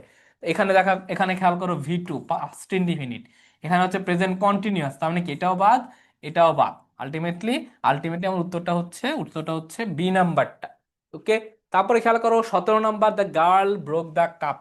আচ্ছা, আমরা ট্যাগ কোশ্চেন থেকে আমাদের কিছু প্রশ্ন অনেক সময় চলে আসে, ট্যাগ কোশ্চেন থেকে কিছু প্রশ্ন আসে, the girl broke the cap. Tag কোশ্চেনের ক্ষেত্রে আমরা জানি, ট্যাগ কোশ্চেনের ক্ষেত্রে পজিটিভ থাকলে নেগেটিভ করতে হবে, আবার নেগেটিভ থাকলে কি করতে হবে, নেগেটিভ থাকলে পজিটিভ করতে হবে। আমার এখানে যেহেতু আমার পজিটিভ রয়েছে, এখানে যেহেতু আমার কি রয়েছে, এখানে আমার পজিটিভ রয়েছে, তাই না, এখানে আমার পজিটিভ রয়েছে, তার মানে এই পাশটাতে আমার কি হবে, এই পাশটাতে আমার নেগেটিভ হবে। আচ্ছা, আগে দেখি কোনটাতে নেগেটিভ নাই, ডি নাম্বারটাতে নেগেটিভ নাই, তার মানে বাদ। আচ্ছা, এবার আসো, এবার আমার দেখো অপশনটাতে, এই যে অপশনটা রয়েছে ব্রোক মানে কি, V2 মানে কি, মানুষের পাস্ট রয়েছে, মানে অপর পাশেও আমার কিন্তু পাস্টের একটা কিছু লাগবে। এখন খেয়াল করো, V2 এর অক্সিলারি ফর্ম কি, V2 এর অক্সিলারি ফর্ম হচ্ছে ডিড, আমার লাগবে হচ্ছে ডিড নট, আমার লাগবে কি ডিড নট, এখানে হ্যাড নট আছে, এখানে ডাজ নট আছে, তাহলে উত্তরটা হবে এ নাম্বারটা। Tag question. 18 নম্বরে খেয়াল করো, which one bears the meaning of the phrasal verb happen to meet. আচ্ছা, হ্যাপেন টু মিট। আচ্ছা, খেয়াল করো, কাম আউট মানে কি, কাম আউট মানে হচ্ছে কোনো কিছু প্রকাশ পাওয়া, the book has come out today, অর্থাৎ আজকে বইটি প্রকাশিত হয়েছে। কাম আপ মানে কি, কেম আপ মানে কোনো কিছু উত্থাপিত হওয়া, কোনো কিছু কি হওয়া, উত্থাপিত হওয়া। আচ্ছা, তারপরে কেম রাউন্ড মানে কি, কেম রাউন্ড মানে কি, কেম রাউন্ড মানে হচ্ছে সুস্থ হওয়া বা আরোগ্য লাভ করা, সুস্থ হওয়া বা সুস্থ হওয়া বা আরোগ্য লাভ করা, মানে হচ্ছে লাইক ধরো যে বললাম যে হি উইল কাম রাউন্ড সুন ইনশাল্লাহ, অর্থাৎ সে অবশ্যই দ্রুত সুস্থ হয়ে ফিরবে। আর কেম অ্যাক্রস মানে কি, কেম অ্যাক্রস মানে হচ্ছে কেম অ্যাক্রস মানে হচ্ছে কারোর সাথে মিট হওয়া বা দেখা করা, হ্যাঁ, মিট করা বা দেখা করা। তাহলে সে অনুযায়ী আমার কিন্তু দেখো হ্যাপেন টু মিট, এখানেও মিট, তাহলে উত্তরটা হচ্ছে এ নাম্বারটা। আচ্ছা, তারপরে খেয়াল করো 19 number, which of the following is correct, which of the following is correct. 19 নাম্বারটা খুবই সহজ, খুবই সহজ। আমরা হচ্ছে টেন্সের যদি নিয়মটা খেয়াল করি, আমরা জানি হচ্ছে do does did, do does do does did এর সাথে কি বসে, ডু ডাজ ডিড এর সাথে আমার বসে হচ্ছে V1। ডু ডাজ ডিড এর পরে অবশ্যই V1 বসবে। এখানে খেয়াল করো, এখানে ডিড রয়েছে, পরবর্তী রয়েছে V2, তার মানে এটা বাদ। আবার খেয়াল করো, এখানে ডিড রয়েছে, পরবর্তীতে রয়েছে V2, তার মানে এটাও বাদ, আমার লাগবে V1। আচ্ছা, এবার খেয়াল করো, যদি আমার পাস্ট টেন্স হয়, যদি আমার পাস্ট টেন্স হয় তাহলে আমি ডিড ইউজ করব। আর যদি আমার প্রেজেন্ট টেন্স হয়, যদি আমার প্রেজেন্ট টেন্স হয় তাহলে আমি দুইটা ইউজ করতে পারি, ডু ইউজ করতে পারি, ডাজ ইউজ করতে পারি। এখন কখন ডু ইউজ করবো, কখন ডাজ ইউজ করবো, খেয়াল করো, বাক্যের সাবজেক্ট যদি থার্ড পারসন সিঙ্গুলার নাম্বার হয় তখন কিন্তু আমাকে অবশ্যই ডাজ ব্যবহার করতে হবে প্রেজেন্ট টেন্সের ক্ষেত্রে। এখানে খেয়াল করো, অপশনটাতে এখানে রয়েছে হচ্ছে রিয়া, থার্ড পারসন সিঙ্গুলার, রিয়ার সাথে ডু দিছে, এটা কি হবে? না, এখানে আমার ডাজ লাগবে, তাহলে এটা বাদ। আলটিমেটলি উত্তরটা হচ্ছে বি নাম্বারটা, did Riya decide to delay her pregnancy. Okay, তারপর 20 নম্বরটা খেয়াল করে, person who is dictatorial power, who has dictatorial power forcibly suppresses any opposition is called. আচ্ছা, ডিক্টেটোরিয়াল মানে কি? ডিক্টেটোরিয়াল মানে হচ্ছে স্বৈরতান্ত্রিক ক্ষমতা। হ্যাঁ, স্বৈর স্বৈর স্বৈরতন্ত্র যেটাকে বলে, স্বৈরতান্ত্রিক যে ক্ষমতাটা থাকে, পাওয়ার ফোর্সিবলি সাপ্রেস। সাপ্রেস মানে কি? সাপ্রেস মানে কাউকে হচ্ছে দমন করা, মানে যার অনেক স্বৈরতান্ত্রিক ক্ষমতা থাকে, ডিক্টেটোরিয়াল পাওয়ার থাকে, সে কি করে, ফোর্সিবলি কাউকে দমন করে রাখতে চায়। তাহলে তাকে কি বলে? স্ট্যাগার বলতে কোনো শব্দ নাই, তাকে হচ্ছে ফ্যাসিস্ট। শব্দটা স্পেলিং ভুল, উত্তরটা হবে ডি নাম্বারটা, যে হচ্ছে ফ্যাসিস্ট সে হচ্ছে স্বৈরতান্ত্রিক শাসন ব্যবস্থা কায়েম করে এবং ফোর্সলি মানুষজনকে দমন করার চেষ্টা করে। তাহলে উত্তরটা হবে ডি নাম্বারটা। আর প্যান্টন হচ্ছে এক ধরনের সেতুর নাম। হ্যাঁ, এটা কোনোভাবে যাবে না, উত্তর হবে ডি। আচ্ছা, তারপরে আজ সে কেন আছে না, এটা হবে আজ সে কেমন আছে। আজ সে আজ সে কেমন আছে, এটা একটা ট্রান্সলেশন। ট্রান্সলেশনের ক্ষেত্রে খুব সহজ কিছু নিয়ম তোমাদের জন্য থাকে। তো এটা যদি ইন্টারোগেটিভ সেন্টেন্স, আমরা যদি গ্রামাটিক্যালি চিন্তা করি, এটা ইন্টারোগেটিভ সেন্টেন্স যে শুরুতে WH ওয়ার্ড বসে, তারপরে কি বসে, তারপরে একটা অক্সিলারি ভার্ব বসে, তারপরে কি বসে, সাবজেক্ট বসে, তারপরে আমার মেইন ভার্ব বসে, তারপরে শেষ হয়। এখন সে অনুযায়ী খেয়াল করো, ডি নাম্বারটাতে কি করছে। ডি নাম্বারটাতে WH ওয়ার্ড ঠিক আছে, পরবর্তীতে হি দিচ্ছে, তো WH ওয়ার্ডের পরে কি হইতে হবে, আমার অক্সিলারি লাগবে, আমরা ডি নাম্বার বাদ। তারপরে আসো বি নাম্বারটাতে, how he is today, WH ওয়ার্ডের পরে সাবজেক্ট দিচ্ছে, আমার লাগবে কি, WH ওয়ার্ডের পরে অক্সিলারি ভার্ব লাগবে, এটাও বাদ। এবার এ হবে নাকি সি হবে, সে কেমন আছে সেই অর্থে what is he like today, এটা আসলে কখনো হয় না। আর ইজ এর পরে লাইকের সাথে ভার্ব প্লাস আইএনজি বসে, তাই না, আমরা এটাও বাদ। আলটিমেটলি উত্তরটা হচ্ছে সি নাম্বারটা, how is he today. How is he today, সে কেমন আছে। 22 নম্বরটা খেয়াল করো, 22 নম্বরটা বলছে হ্যামলেট, এবং এটা তোমাদের টেক্সট বইয়ের একটা লাইন। হ্যামলেট শব্দটা আসলে কাকে বোঝাচ্ছে? হ্যামলেট শব্দটা দ্বারা বোঝাচ্ছে হচ্ছে, হ্যামলেট শব্দ দ্বারা বোঝা হচ্ছে স্মল কোনো ভিলেজকে। হ্যামলেট শব্দ দ্বারা কি, স্মল কোনো ভিলেজকে। ওকে, তারপরে খেয়াল করো 23 নম্বর, do come and visit us next time you are in Dhaka. আচ্ছা, তাহলে বলতেছে তুমি যখন নেক্সট টাইম ঢাকাতে আসবে আমাদের সাথে দেখা করবা, কাম এন্ড ভিজিট। এখানে বলছে কাম এন্ড ভিজিট শব্দটা দ্বারা কি বোঝাচ্ছে, এটা কি show up, pay visit, intern নাকি এনকাউন্টার? শো আপ মানে হচ্ছে কি, শো আপ মানে কোনো কিছু হচ্ছে প্রদর্শন করা। তুমি যখন ঢাকায় আসবা এখানে কি প্রদর্শন করার কথা বলছে? না। তারপরে ইন্টার মানে কি, তুমি যখন ঢাকায় আসবা তুমি আমাকে প্রবেশ করবে, এটা বলছে? না। এনকাউন্টার মানে কোনো কিছু হচ্ছে এনকাউন্টার করা, মানে হচ্ছে একটা মতের পরিবর্তে আরেকটা কাউন্টার আর্গুমেন্ট দেওয়া, এটাও বলছে না। বলছে কি ডু এন্ড ভিজিট মানে দেখা করবা। দেখা করার অর্থে কি, দেখা করার অর্থে পে ভিজিট। তাহলে বি নাম্বারটা উত্তর। 24 নম্বর, Robert Harden was born dash a poor family. আচ্ছা, Robert Harden was born dash a poor family. আচ্ছা, বর্ণের ক্ষেত্রে তোমরা কয়েকটা প্রিপোজিশন ব্যবহার করবা বর্ণের ক্ষেত্রে। ওকে, বর্ণের ক্ষেত্রে আমরা ইনও ব্যবহার করতে পারি, আবার বর্ণের ক্ষেত্রে আমরা ইনটুও ব্যবহার করতে পারি। এখন কথা হচ্ছে কখন কোনটা ব্যবহার করো, খেয়াল করো, যখন যখন তোমরা কি পাবা, কোনো বছর বা বা কোনো সাল বা কোনো স্থান পাবা, তখন দিবে হচ্ছে বর্ন ইন। যখন কোনো অবস্থা বুঝাবে বা পরিবার বুঝাবে, হ্যাঁ, অবস্থা বুঝাবে বা পরিবার বুঝাবে বা পরিবেশ বুঝাবে। হ্যাঁ, অবস্থা বলতে সে পুর নাকি, সে কি বড় লোকস নাকি ছোট লোকস, এরকম যখন বুঝাবে তখন দিবে হচ্ছে বর্ন ইনটু। এই বাক্যটাতে খেয়াল করো, বর্ন ড্যাশ এ পুর ফ্যামিলি, অর্থাৎ তার পরিবারের কথা বলছে। এই যে পরিবারের কথা বলছে, তাহলে পরিবারের কথা বললে বর্ন ইনটু, তাহলে উত্তরটা হবে কি, উত্তরটা হবে ডি নাম্বারটা। ওকে, তারপরে 25 নম্বরটা খেয়াল করো, the boy from the village said I dash starve than beg. আচ্ছা, দেনের ক্ষেত্রে একটা ব্যবহার আমরা পারি। দেনের পরে দেনের পরে যদি আমরা V1 পাই তখন একটা জিনিসের ব্যবহার করব। আর এই দেনের পরে যদি আমি একটা ক্লজ পাই, যদি আমি একটা কি পাই, ক্লজ পাই, তখন আমি আরো একটা জিনিসের ব্যবহার করব। কখন কোনটা ব্যবহার করবো খেয়াল করো। যদি দেনের পরে ক্লজ পাই তাহলে আমি শুরুতে ব্যবহার করবো, বাক্যের একদম শুরুতে ব্যবহার করব no sooner had, no sooner had. আর দেনের পরে যখন আমি V1 পাবো তখন আমি ব্যবহার করব কি, তখন আমি ব্যবহার করব উড রেদার। তখন আমি ব্যবহার করব কি, তখন আমি ব্যবহার করব উড রেদার। আচ্ছা, তোমরা খেয়াল করো এখানে হচ্ছে স্টার্ভ একটা ভার্ব, বেগও একটা ভার্ব, মানে দেনের পরে ভার্ব রয়েছে, তার মানে এখানে আমি কি ব্যবহার করব, উড রেদার ব্যবহার করব। তাহলে উত্তরটা হচ্ছে কি, উত্তরটা হচ্ছে সি নাম্বারটা। আরেকটা জিনিস এবারে খেয়াল করবা, বানানটা THAN এটা একটা বানান, THEN এটা একটা বানান। হ্যাঁ, এটা হচ্ছে তোমার, এটা হচ্ছে তোমার তুলনা বোঝায়, আর এটা হচ্ছে কি একটা অ্যাডভার্বের মতো কাজ করে। হ্যাঁ, আর এটা একটা কনজাংশনের মতো কাজ করে, যেটা ভার্বকে যুক্ত করতে পারে। এই স্পেলিংটা একটু খেয়াল করবা। 26 নম্বর, what does abode of God means. What does abode of God means, মানে অ্যাবোড অফ গডস বলতে কি বোঝায়? অ্যাবোড অফ গড মানে হচ্ছে যে সৃষ্টিকর্তার যে আবাস, সে আবাসটা কি, সেটা অবশ্যই কি, হিভেন। হ্যাঁ, সেটা হচ্ছে কি বেহেস্ত, সেটা হচ্ছে কি বেহেস্ত, বা তোমরা যেটাকে বলে, আমরা বলি জান্নাত। হ্যাঁ, সেটা বলা হচ্ছে অ্যাবোড অফ গড, হেভেন। আচ্ছা, তারপরে খেয়াল করো, DH Lawrence was dash a অথবা এন ড্যাশ পয়েন্ট, সে কি কোনো ইংলিশ পয়েন্ট ছিল, আমেরিকান পয়েন্ট ছিল, আইরিশ পয়েন্ট ছিল, নাকি আফ্রিকান পয়েন্ট ছিল? তো আমরা কিছু ইংলিশ পয়েন্ট, আমেরিকান পয়েন্টের কিছু নাম আমরা একটু জেনে রাখি। খেয়াল করো, ইংলিশ পয়েন্টদের ভিতর খুবই গুরুত্বপূর্ণ ছিল উইলিয়াম ওয়ার্ডসওর্থ, উইলিয়াম উইলিয়াম ওয়ার্ডসওর্থ ছিল ইংলিশ পয়েন্টারদের ভিতর।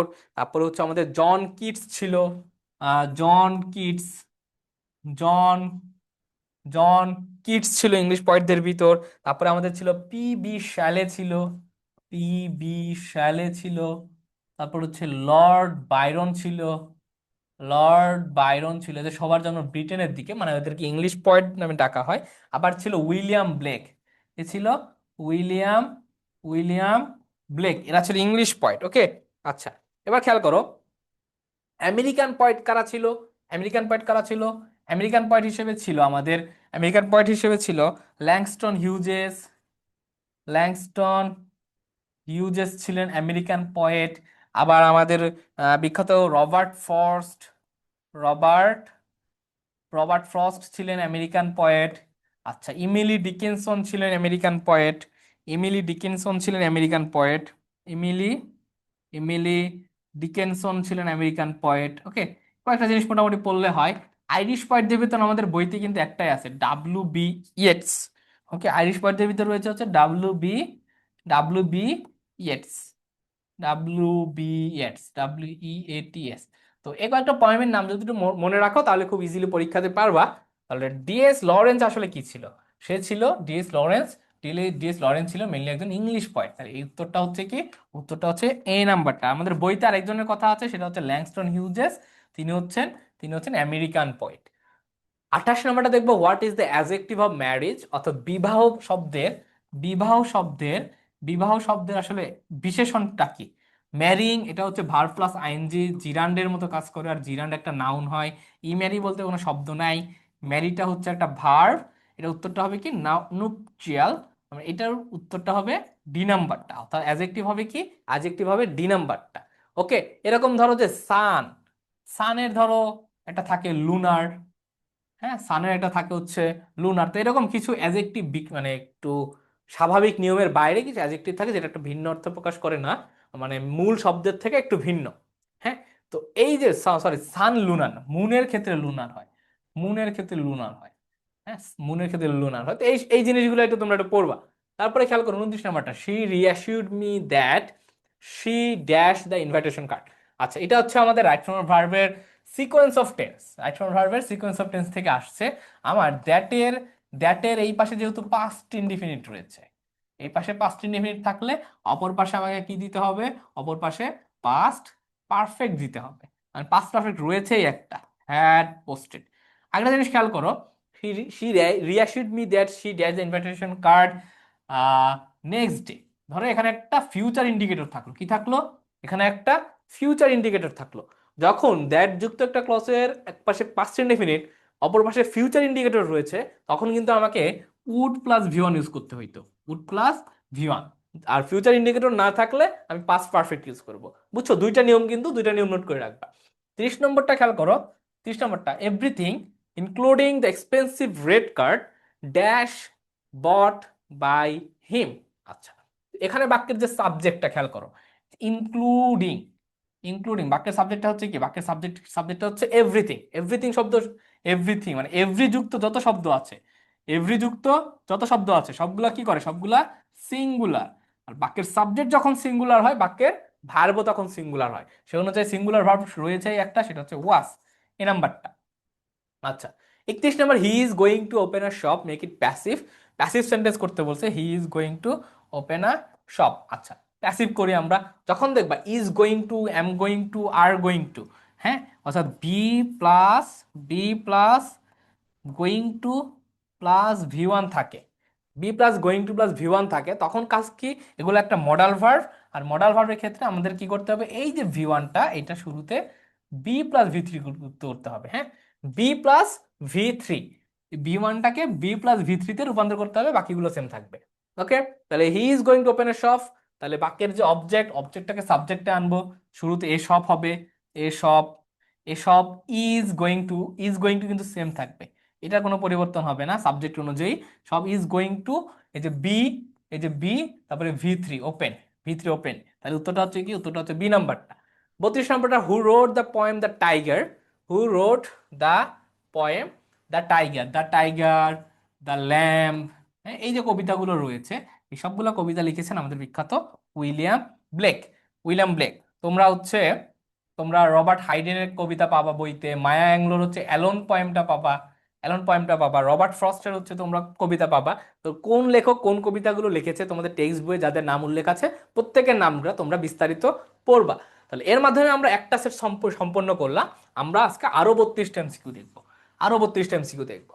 ওকে, তারপর প্রথম যে অংশটা খেয়াল করো, the seller has many different types of dash, many different types of. প্রথমে বলে রাখি, এই যে ইকুইপমেন্ট আর furniture, equipment, E Q U I P, equipment, equipment, furniture, equipment, furniture, এর সাথে আরো হইতে পারে ধরো যে মানি, এর সাথে আরো হইতে পারে ওয়ার্ক, এর সাথে আরো হইতে পারে ফার্নিচার, মানি, ওয়ার্ক, নিউজ, বিভিন্ন কিছু হইতে পারে।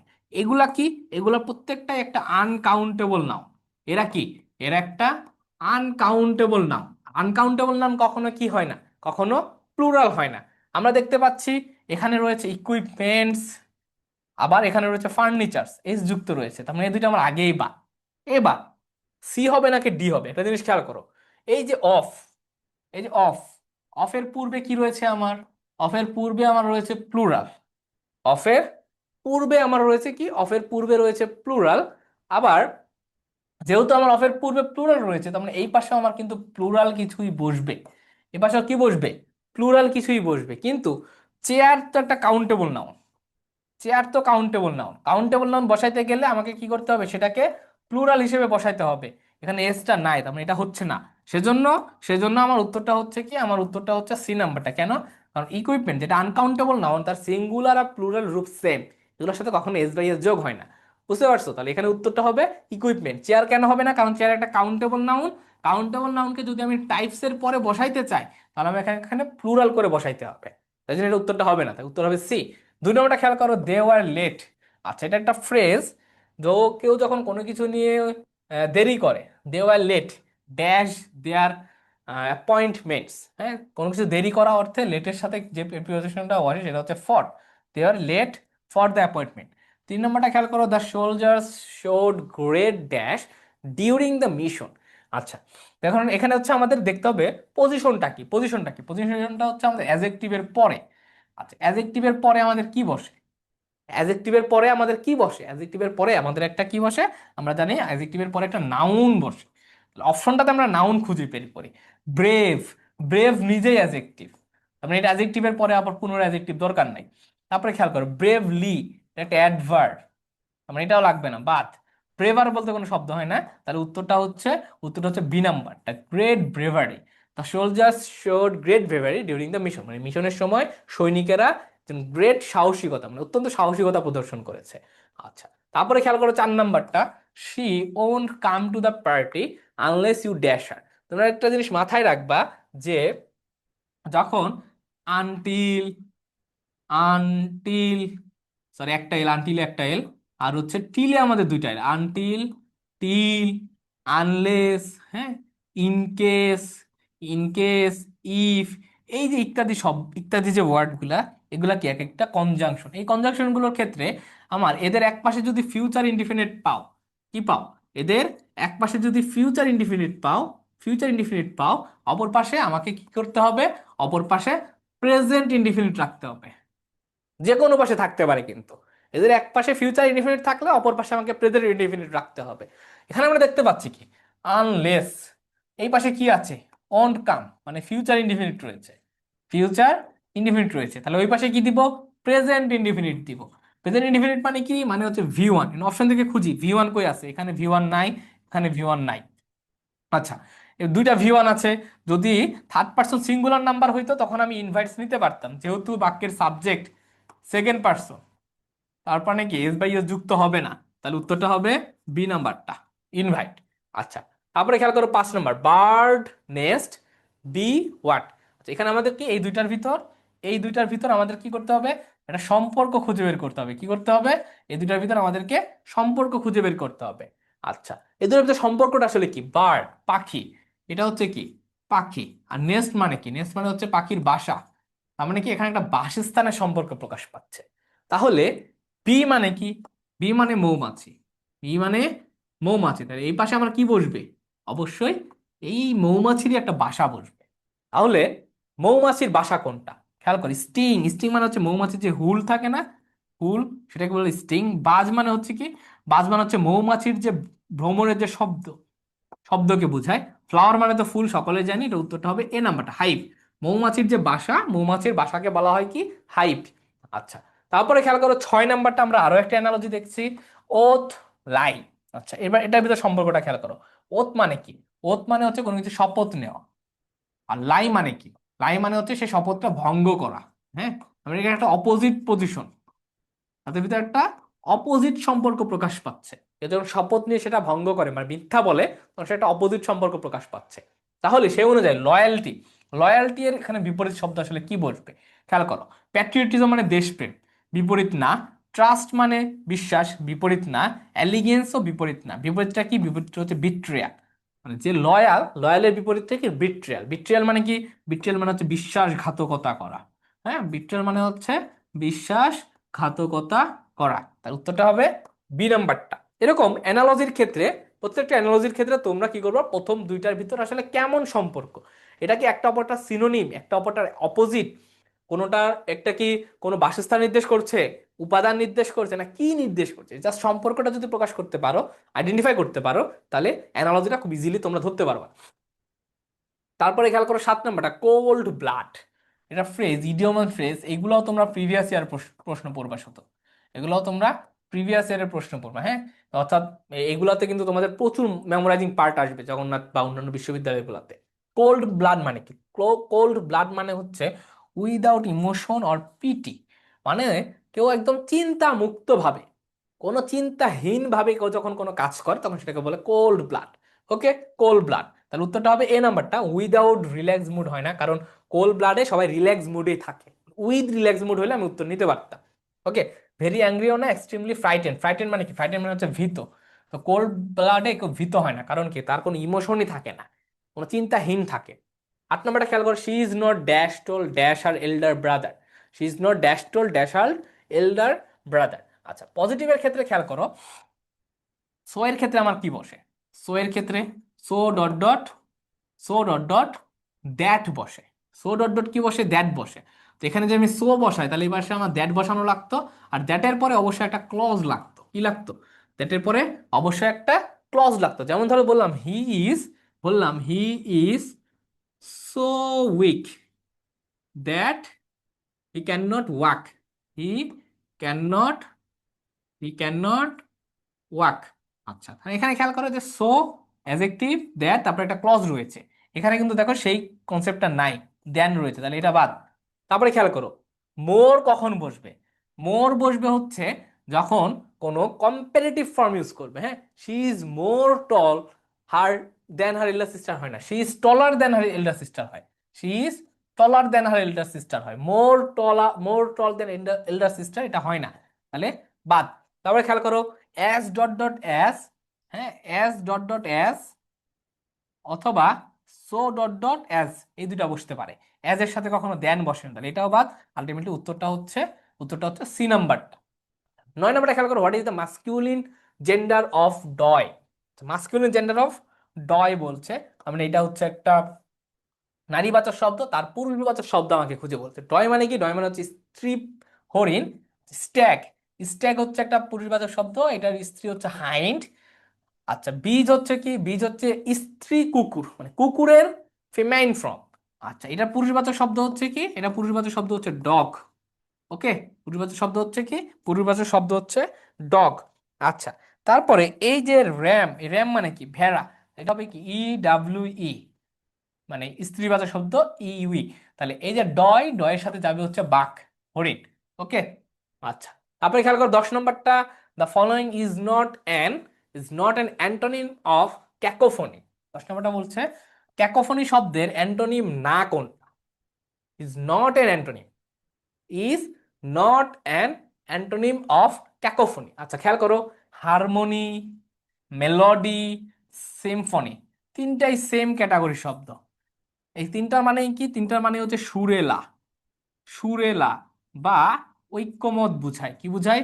সুরেলা বা ঐক্যমত। এক এক বাক্যে এক এক অর্থে প্রকাশ করে, দুইটা অর্থই বুঝায়, সুরেলা বা ঐক্যমত। ক্যাকোফোনি মানে কি? ক্যাকোফোনি মানে হচ্ছে বেসুরেলা। হ্যাঁ, বেসুরেলা মানে তার সুর খুব খারাপ, তার সুর খুব খারাপ। তাহলে সে অনুযায়ী বলছে নট অ্যান্টোনিম। নট অ্যান্টোনিম মানে কি? মানে সিনোনিম চাইছে। সিনোনিম হচ্ছে ডিসসনেন্স। তাহলে উত্তরটা হবে কি? উত্তরটা হবে সি নাম্বারটা। 11 নম্বর, one whose attitude is eat drink and be merry is a অথবা এন। এটা হচ্ছে আসছে আমাদের ওয়ান ওয়ার্ড সাবস্টিটিউশন থেকে। এটা আসছে one word one word substitution থেকে। এগুলো তোমরা পড়বা হচ্ছে প্রিভিয়াস ইয়ার। এগুলো তোমরা কি করবা? প্রিভিয়াস প্রিভিয়াস ইয়ার পড়বা, ওয়ান ওয়ার্ড সাবস্টিটিউশন। আচ্ছা, মেটারিয়ালিস্টিক মানে কি? মেটারিয়ালিস্টিক মানে হচ্ছে যারা একটু বস্তুবাদী। হ্যাঁ, যারা একটু বস্তুবাদী, বস্তু নিয়ে খুব ইয়ে করে। আচ্ছা, তারপরে হচ্ছে স্টয়িক আর হচ্ছে সাইনিক। সাইনিক মানে হচ্ছে ছিদ্রান্বেষী। ছিদ্রান্বেষী মানে কি? ছিদ্রান্বেষী মানে হচ্ছে যে সবসময় সেলফ ইন্টারেস্ট, সবসময় নিজের ইন্টারেস্ট নিয়ে চিন্তা করে, সবসময় নিজেকে নিয়ে ভাবে। হ্যাঁ, সেলফ ইন্টারেস্ট। স্টয়িক মানে কি? স্টয়িক মানে হচ্ছে যারা ধরো কোনো ব্যথা নাই মনে, একদম ইমোশনলেস, বুঝছো, কোনো পেইন অ্যাংরি কোনো কিছুই নাই, একদম নির্বাক হয়ে থাকে, নির্বিকার চিত্ত, স্ট্রাইক বোঝায়। এটা উত্তরটা হবে বি নাম্বারটা, ইপিকুইরিয়ান। এটা যদি বাংলা ধরো তাহলে হবে হচ্ছে ভোগবাদ। ভোগবাদ, ভোগবাদ মানে হচ্ছে যে খালি খায় দায় আর ঘুমায় আর আনন্দ করে, খায় দায় ঘুমায় আর আনন্দ করে, তাকে বলা হচ্ছে ইপিকুইরিয়ান, বুঝছো। তাহলে এটা হচ্ছে eat drink and be merry. Merry মানে কি? ম্যারি মানে হচ্ছে আনন্দ করা।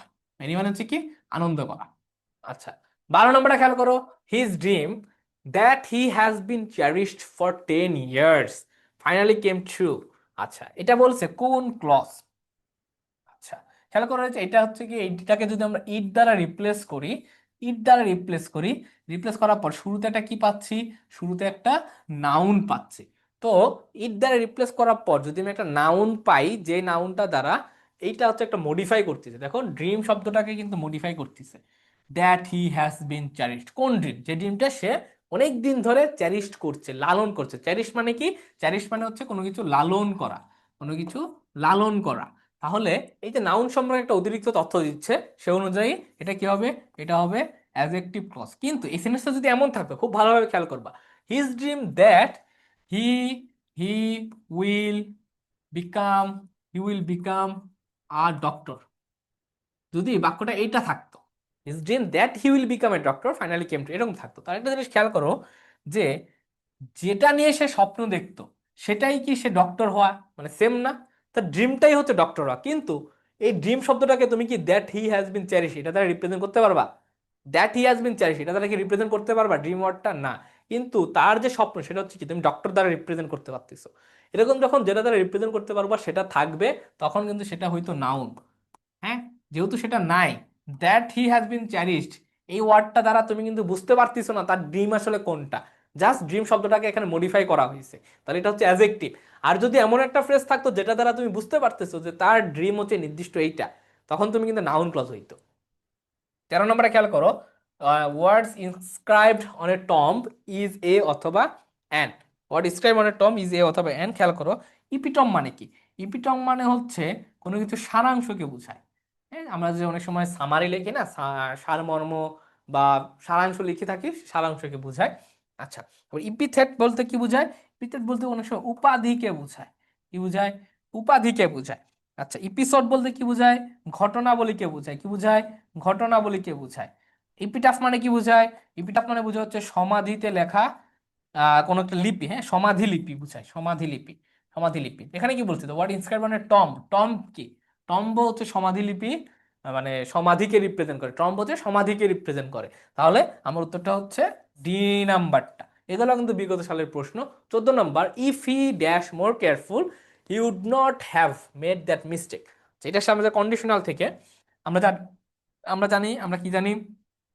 আমরা জানি কন্ডিশনাল সেন্টেন্সের ক্ষেত্রে যদি ইফ যুক্ত ক্লজ, ইফ যুক্ত ক্লজ প্রেজেন্ট ইনডিফিনিটে থাকে, প্রেজেন্ট ইনডিফিনিটে থাকে, অপর পাশে কি হবে?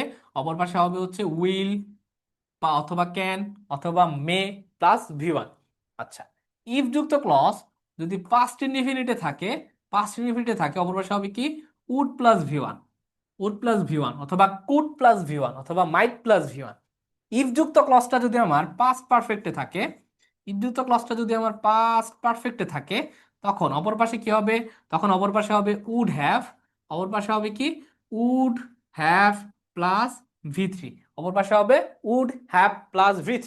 অপশনটাতে কি প্রশ্নে কি দেখছি? উড হ্যাভ প্লাস ভি3 রয়েছে, মানে এই পার্টটা আমার রয়েছে, উড হ্যাভ প্লাস ভি3, অর্থাৎ এই পার্টটা আমার প্রশ্নে রয়েছে। তার মানে নেই কোন পার্ট? Past perfect. এখন অপশন থেকে দেখবো পাস্ট পারফেক্ট কোথায় আছে। পাস্ট পারফেক্ট রয়েছে শুধুমাত্র এ নাম্বারটা, তাহলে উত্তর হবে এ। আচ্ছা, তারপরে খেয়াল করো, আরেকটা জিনিস তোমার মাথায় রাখবা, ইফ যুক্ত ক্লজ, ইফ যুক্ত ক্লজ অথবা আই উইশ যুক্ত ক্লজের পরে, আই উইশ যুক্ত ক্লজের পরে বিভার্ব হিসেবে, বিভার্ব হিসেবে সবসময় কিন্তু ওয়্যার বসে, কখনোই ওয়াজ ওয়াজ বসে না, সবসময় কি বসে? ওয়্যার বসে। আচ্ছা, 15 নম্বর, which one is an example of homophone. আচ্ছা, হোমোফোন বোঝাচ্ছে, কোনটা হচ্ছে হোমোফোনের এক্সাম্পল? আচ্ছা, হোমোফোনের এক্সাম্পল। আচ্ছা, আচ্ছা খেয়াল করো, হোমোফোন আর হোমোনিম, হোমোফোন আর হচ্ছে হোমোনিম। হোমোফোন আর হচ্ছে হোমোনিম, এই দুটো জিনিস তোমরা মাথায় রাখবা। হোমোফোন কি আর হচ্ছে হোমোনিমস কি, আমি দুটো আলাদা করে বুঝাই। একটা হচ্ছে হোমোফোন আর একটা হচ্ছে হোমোনিম। এই পাশে বুঝাই হচ্ছে হোমোফোন কি, হোমো হোমোফোন। এটা হচ্ছে হোমোনিম। হোমোফোন আর হচ্ছে হোমোনিম, দুইটা কি? খেয়াল করো, এই যে বুক, ধরো বললাম বুক, এই বুক শব্দের অর্থ কি?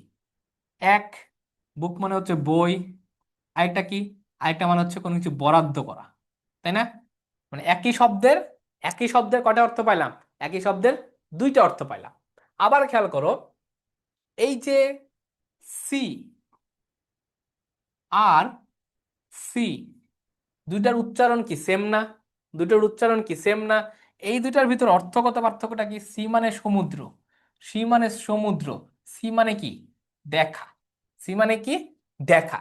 এরকম যখন একটা শব্দের, যখন একটা শব্দের দুইটা অর্থ পাবা, তখন সেটাকে বলা হবে কি? তখন সেটাকে বলা হবে হচ্ছে হোমোনিম। যখন দুইটা শব্দ উচ্চারণ সেম, মানে কি? দুইটা শব্দের উচ্চারণ সেম, উচ্চারণ একই, কিন্তু, কিন্তু অর্থ ভিন্ন, কিন্তু অর্থ ভিন্ন থাকবে, তখন সেগুলোকে বলা হয় কি? সেগুলোকে বলা হয় হোমোফোন। এই হোমো শব্দের অর্থ কি? হোমো শব্দের অর্থ হচ্ছে সেম। হোমো শব্দের অর্থ কি? সেম। এবার খেয়াল করো, হোমোফোন মানে কি?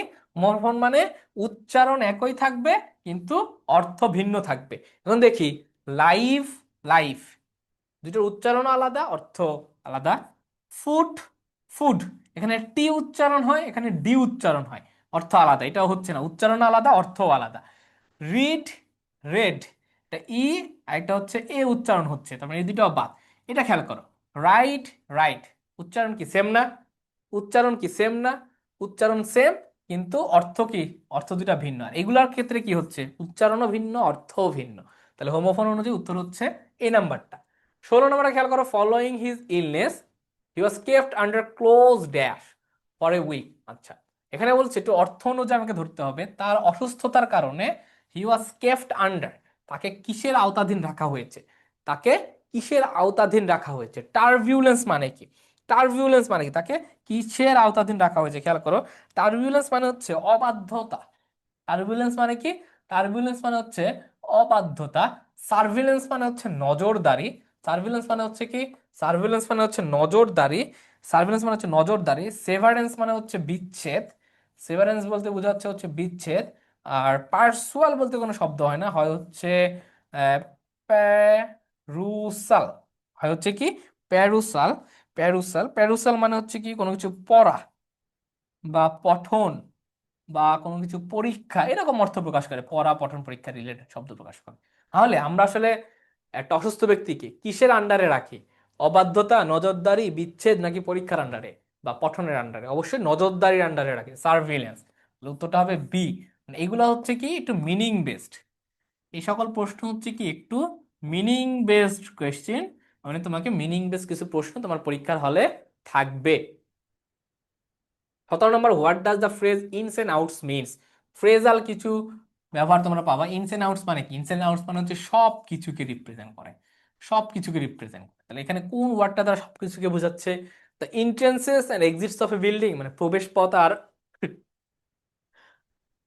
প্রবেশ পথ আর হচ্ছে কি বাহির পথ না। তারপরে কমপ্লিকেটেড ডিটেইলস অফ সামথিং, এটা হবে কি?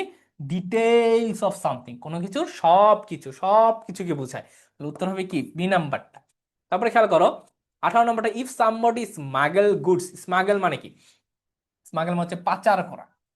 হ্যাঁ, স্মাগল মানে পাচার করা। গুডস মানে কি? গুডস মানে হচ্ছে পণ্য। হ্যাঁ, আর গুড মানে এস, এস বাদে যদি থাকতো তাহলে কি হইতো? গুড মানে ভালো। ইফ সামবডি, কেউ যদি পণ্য পাচার করে into the country, those maybe, those বলতে কাকে বোঝাচ্ছে? দোজ বলতে বোঝাচ্ছে গুডসকে।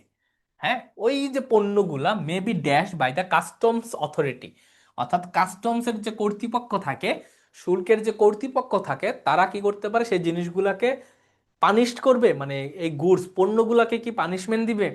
পণ্যগুলাকে কি ফাইন করবে, প্রসেসড করবে, নাকি কনফিসকেটেড করবে? আচ্ছা, কনফিসকেটেড মানে, কনফিসকেটেড মানে কোনো কিছু হচ্ছে বাজেয়াপ্ত করা। কি করা? কোনো কিছু বাজেয়াপ্ত করা। পানিশ মানে আমরা জানি শাস্তি দেওয়া, খুবই সহজ শব্দ। ফাইন মানে হচ্ছে জরিমানা করা, জরিমানা করা।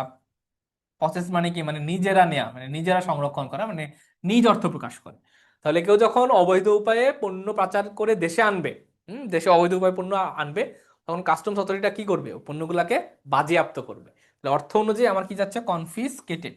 অর্থ অনুযায়ী উত্তর হবে বি নাম্বারটা। ওকে। তারপর 19 নম্বরটা খেয়াল করো, which of the following is not a synonym of congenial? বলছে কনজেনিয়াল শব্দের সিনোনিম না কোনটা? কনজেনিয়াল শব্দের সিনোনিম না কোনটা? ফ্রেন্ডলি মানে কি? ফ্রেন্ডলি মানে আমরা জানি বন্ধুত্ব। কম্পিটিবল মানে আমরা জানি প্রতিযোগিতামূলক। হ্যাঁ, প্রতিযোগিতামূলক এরকম অর্থ প্রকাশ করে। হস্টাইল মানে আমরা জানি শত্রুতা। হ্যাঁ, শত্রুতা। অ্যাগ্রিয়েবল মানে কি? অ্যাগ্রিয়েবল কোনগুলা? যেগুলো আমাদের হচ্ছে উপকারী। হ্যাঁ, অ্যাগ্রিয়েবল মানে হচ্ছে যেগুলো একটু উপকারীর সাথে রিলেটেড। উপকারী জিনিসগুলোকেই কিন্তু আমরা অ্যাগ্রিয়েবল করি, মানে আমরা অ্যাগ্রি করি। Okay, I will agree with you. কেন? কখন অ্যাগ্রি করব? যখন তার মতামত বা তার যে জিনিসগুলো আমার কাছে উপকারী হবে। কনজিনিয়াল মানেও হচ্ছে কি? কনজিনিয়াল মানে হচ্ছে উপকারীকে বোঝায়, উপকারীকে বোঝায়। তাহলে উপকারিতা বা উপকারিতার বিপরীত তাহলে কি হবে? শত্রুতা। তাহলে সে অনুযায়ী উত্তর কি? উত্তর হবে সি নাম্বারটা, হস্টাইল, শত্রুতা। আচ্ছা, 20 নম্বরে খেয়াল করো, choose the correct sentence. Choose the correct sentence, terrorist as well as his accomplices are going to prison. আচ্ছা, এই জিনিসটা তোমার একটু বুঝতে হবে। কয়েকটা ওয়ার্ড মনে রাখবা, with, with, as well as, with, as well as, along with, along with. তারপরে থাকতে পারে together with, together with, together with. এগুলা কি করে? এগুলা দুইটা সাবজেক্টকে যুক্ত করে। এরা কি করে? এরা দুইটা সাবজেক্টকে যুক্ত করে। একটা থাকে S1, শুরুতে থাকে একটা, আর একটা থাকে S2। তাহলে আমি যখন ভার্ব বসাবো, আমি যখন ভার্ব বসাবো, কোন সাবজেক্ট অনুযায়ী ভার্ব বসাবো? এই যে together with, along with, as well as, শুধু উইথ যখন থাকবে, তখন যে আমার ভার্বটা বসবে, আমার ভার্বটা বসবে কি অনুযায়ী? আমার ভার্বটা বসবে এস ওয়ান অনুযায়ী, মানে সাবজেক্ট ওয়ান অনুযায়ী ভার্ব বসবে। ওকে, এটা অনুযায়ী অনুযায়ী আমার ভার্ব বসবে। খেয়াল করো, the terrorist as well as, the terrorist as well as, এখানে একটা রয়েছে verb the terrorist S one, his accomplices এখানে রয়েছে কি এস টু, তারপর এখানে ভার্বের ব্যবহার হয়েছে। খেয়াল করো, অ্যাজ ওয়েল এর যুক্ত শব্দে আমরা কি করবো? এস ওয়ান অনুযায়ী ভার্ব নিব। এস ওয়ানটা কি? এস ওয়ানটা হচ্ছে আমার সিঙ্গুলার। এস ওয়ানটা হচ্ছে কি? এস ওয়ানটা হচ্ছে আমার সিঙ্গুলার। তাহলে বাক্যের একটা সাবজেক্ট যখন আমার সিঙ্গুলার থাকবে, আমার ভার্বটা কি হবে? ভার্বটাও সিঙ্গুলার হবে, ইজ।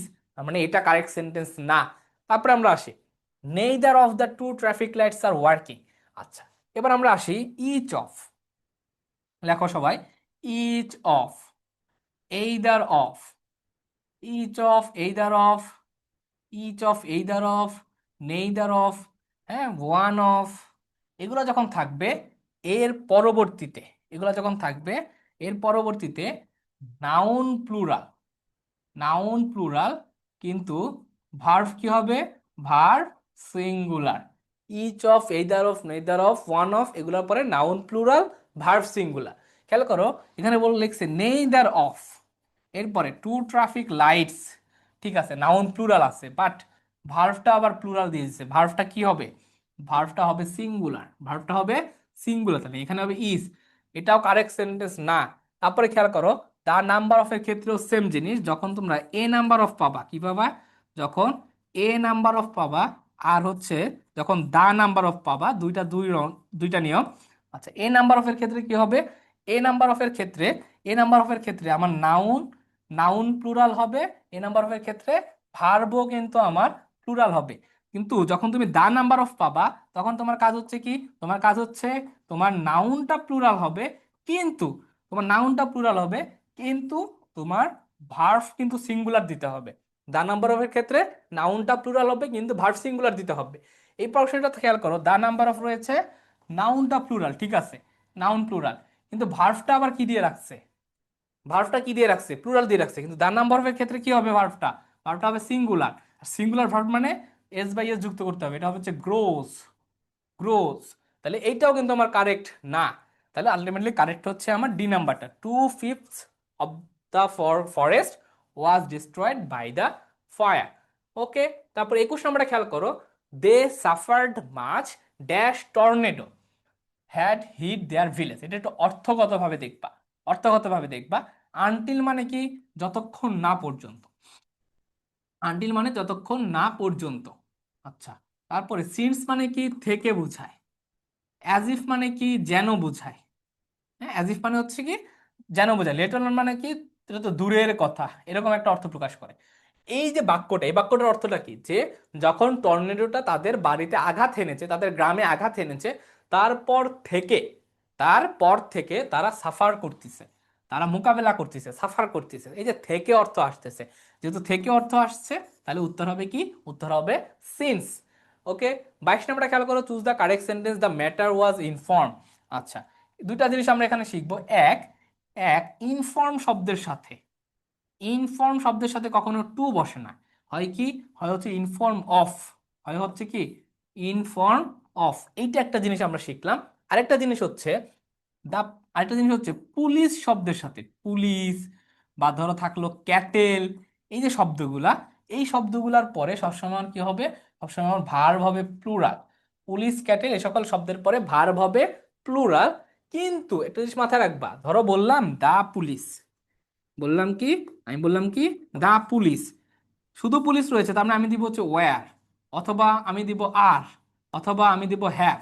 কিন্তু বাক্যটা যদি এমন থাকে, দা পুলিশ ম্যান, কি থাকে? দা পুলিশ ম্যান যুক্ত থাকে, তাহলে কিন্তু আমাকে আবার হ্যাজ দিতে হবে, কারণ ম্যান সিঙ্গুলার। ওকে, তখন কিন্তু আমাকে ম্যান সিঙ্গুলার, এম এন। আর এম ই এন থাকলে তখন তো আবার প্লুরাল হয়ে যাচ্ছে, তখন ভার্ব এমনি প্লুরাল হবে। দুটো জিনিস শিখলাম। তাহলে প্রথম অপশনটাতে ইনফর্মের সাথে টু রয়েছে, এটা বাদ। ইনফর্মের সাথে কি রয়েছে? টু রয়েছে। তারপরে খেয়াল করো, তা পুলিশের সাথে ওয়াজ রয়েছে, এটাও বাদ। এবার আমরা আমরা কোনটা নিব? যে the matter had been informed of the police নাকি the police were informed of the matter.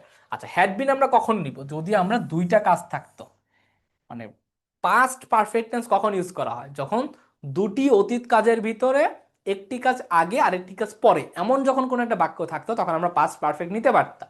এখানে কিন্তু খেয়াল করো, একটাই কাজের কথা বলছে, কোনো দুইটা কাজ নাই, মানে আমি কিন্তু এটা নিতে পারছি না, পাস্ট পারফেক্ট নিতে পারছি না। উত্তরটা হবে ডি নাম্বারটা, the police were informed of the matter. 23 নম্বরে খেয়াল করো, which is the complex sentence of unfortunately he failed. আচ্ছা, কমপ্লেক্স সেন্টেন্সের আমাদের বৈশিষ্ট্যটা কি? কমপ্লেক্স সেন্টেন্সের বৈশিষ্ট্যটা হচ্ছে আমাদের বাক্যে দুইটা দুইটা ফাইনাইট ভার্ব লাগবে। কমপ্লেক্স সেন্টেন্সের বৈশিষ্ট্য হচ্ছে দুইটা ফাইনাইট ভার্ব লাগবে।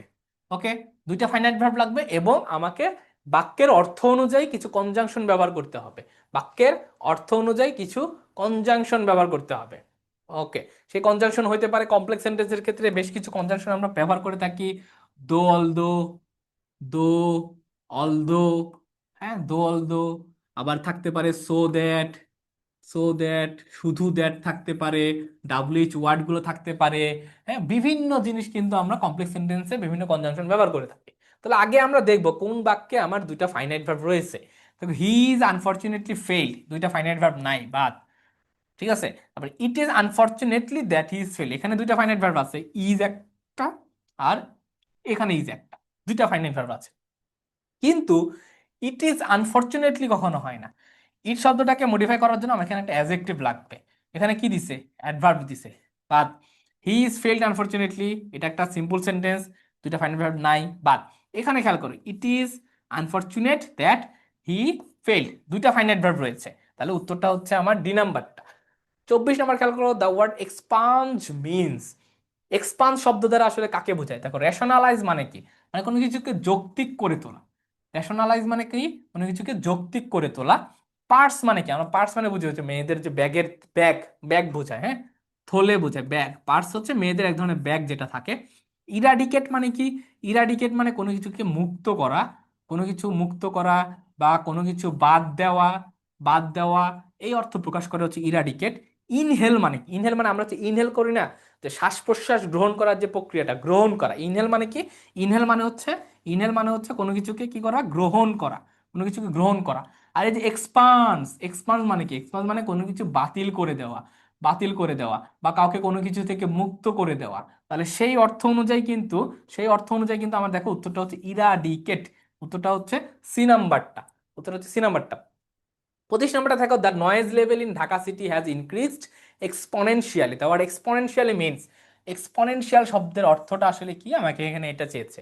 আচ্ছা, এক্সপোনেনশিয়ালি মানে কি? এক্সপোনেনশিয়াল মানে হচ্ছে যেটা খুব দ্রুততার সাথে বৃদ্ধি পায়, মোর অ্যান্ড মোর র্যাপিড। এটাকে যদি তোমরা তোমরা কোথাও সার্চ দাও তাহলে পাবা মোর অ্যান্ড মোর র্যাপিড। একমাত্র র্যাপিড শব্দের সাথে যাচ্ছে এমন একটাই শব্দ আমার বাক্যে রয়েছে, সেটা হচ্ছে র্যাপিডলি। স্টিডিলি মানে কি? স্টিডিলি মানে হচ্ছে ধীরে ধীরে বোঝায়। স্টিডিলি মানে হচ্ছে ধীরে ধীরে বোঝায়। শকিংলি মানে হচ্ছে দেখা যায় হঠাৎ করে। শকিংলি বলতে কি? হঠাৎ করে বোঝায়। আর অ্যামাজিংলি মানে কি? অ্যামাজিংলি একটা পজিটিভ ওয়েতে বোঝায়। তো যখন হচ্ছে নয়েজ লেভেল কখনো পজিটিভ ওয়েতে বৃদ্ধি পায় না, এক্সপোনেনশিয়ালি মানে হচ্ছে আমাদেরকে র্যাপিডলি বৃদ্ধি পাচ্ছে। 26 number, you look terrific in the day, in the dress. মানে the word terrific in the above sentence, মানে এই সেন্টেন্সটাতে টেরিফিক শব্দটা দ্বারা আসলে কোন ওয়ার্ডটা রিপ্রেজেন্ট করতেছে? You look excellent, you look funny, you look very ugly, নাকি you look very horrible? You look very horrible. আচ্ছা, আমরা মাঝে মাঝে বলি না you look very stunning at in the dress, you look very stunning at the dress, আমরা এরকম কিন্তু ওয়ার্ড বলে থাকি। তো এই টেরিফিক শব্দটা হচ্ছে সে সুন্দর অর্থ প্রকাশ করছে। কি প্রকাশ করছে? সেই সুন্দর অর্থ প্রকাশ করছে। দেখুন, সুন্দর অর্থ একটাই রয়েছে, এক্সিলেন্ট। ফানি মানে হচ্ছে দেখা যায় খুব মজাদার অর্থ, মানে তুমি এই ড্রেসে তোমাকে খুব মজাদার লাগছে, ফানি লাগছে, এমন কোনো অর্থ প্রকাশ করছে না। ভেরি আগলি মানে কি?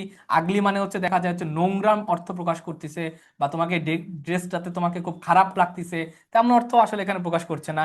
আর হরিবল মানে কি? হরিবল মানে হচ্ছে ভয়ানক অর্থ প্রকাশ করছে।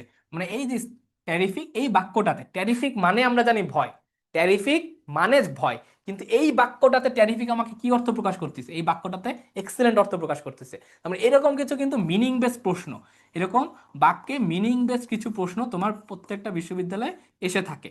অর্থাৎ টেরিফিক আমরা পড়ে থাকি, সেটার মানেটা হচ্ছে ভয়, তার মানে আমি কেন হরিবল দেখে দাগাই দিব ভয়ানক, তাহলে কিন্তু উত্তর হবে না। আমাকে দেখতে হবে বাক্যে এটা কোন অর্থে ব্যবহার করা হয়েছে। তো আমরা এরকম যখন সেন্টেন্সে কোনো সিনোনিম অ্যান্টোনিম পাবা তখন বাক্যটা খুব ভালোভাবে পড়ার চেষ্টা করবা। তারপর 27 নম্বরটাতে আসো যে চুজ দ্য কারেক্ট সেন্টেন্স। এখানে কারেক্ট সেন্টেন্সের অর্থ প্রকাশ করছে যে she takes the same courses then her friend. মাথায় রাখবা যে দেন বসে কার সাথে, দেন বসে দুইটা জিনিসের ক্ষেত্রে। এক, যদি আমার কম্পারেটিভ ফর্ম থাকে, কম্পারেটিভ ডিগ্রি থাকে সেখানে বসবে, অথবা উড রেদারের সাথে বসবে, উড রেদারের সাথে বসবে, অথবা নো সুনার হ্যাডের সাথে বসবে। কার সাথে বসবে? নো সুনার হ্যাডের সাথে বসবে। এই তিনটা জিনিসের ক্ষেত্রে সচরাচর আমরা দেন ব্যবহার করে থাকি। এখানে এই তিনটার একটাও নাই। এই যে দা সেম, দা সেমের সাথে কি বসে? দা সেমের সাথে বসে হচ্ছে অ্যাজ, মানে এইটা কারেক্ট সেন্টেন্স না। তারপরে আসো এ ওয়াটারমেলন ইজ মোর সুইটার। দেখো মোরও একটা কম্পারেটিভ ফর্ম, আবার সুইটারও একটা কম্পারেটিভ ফর্ম। আমরা দুইটা কম্পারেটিভ ফর্ম কখনো একটা বাক্যে বসতে পারে না, তাহলে এটাও আমার আলটিমেটলি হচ্ছে না।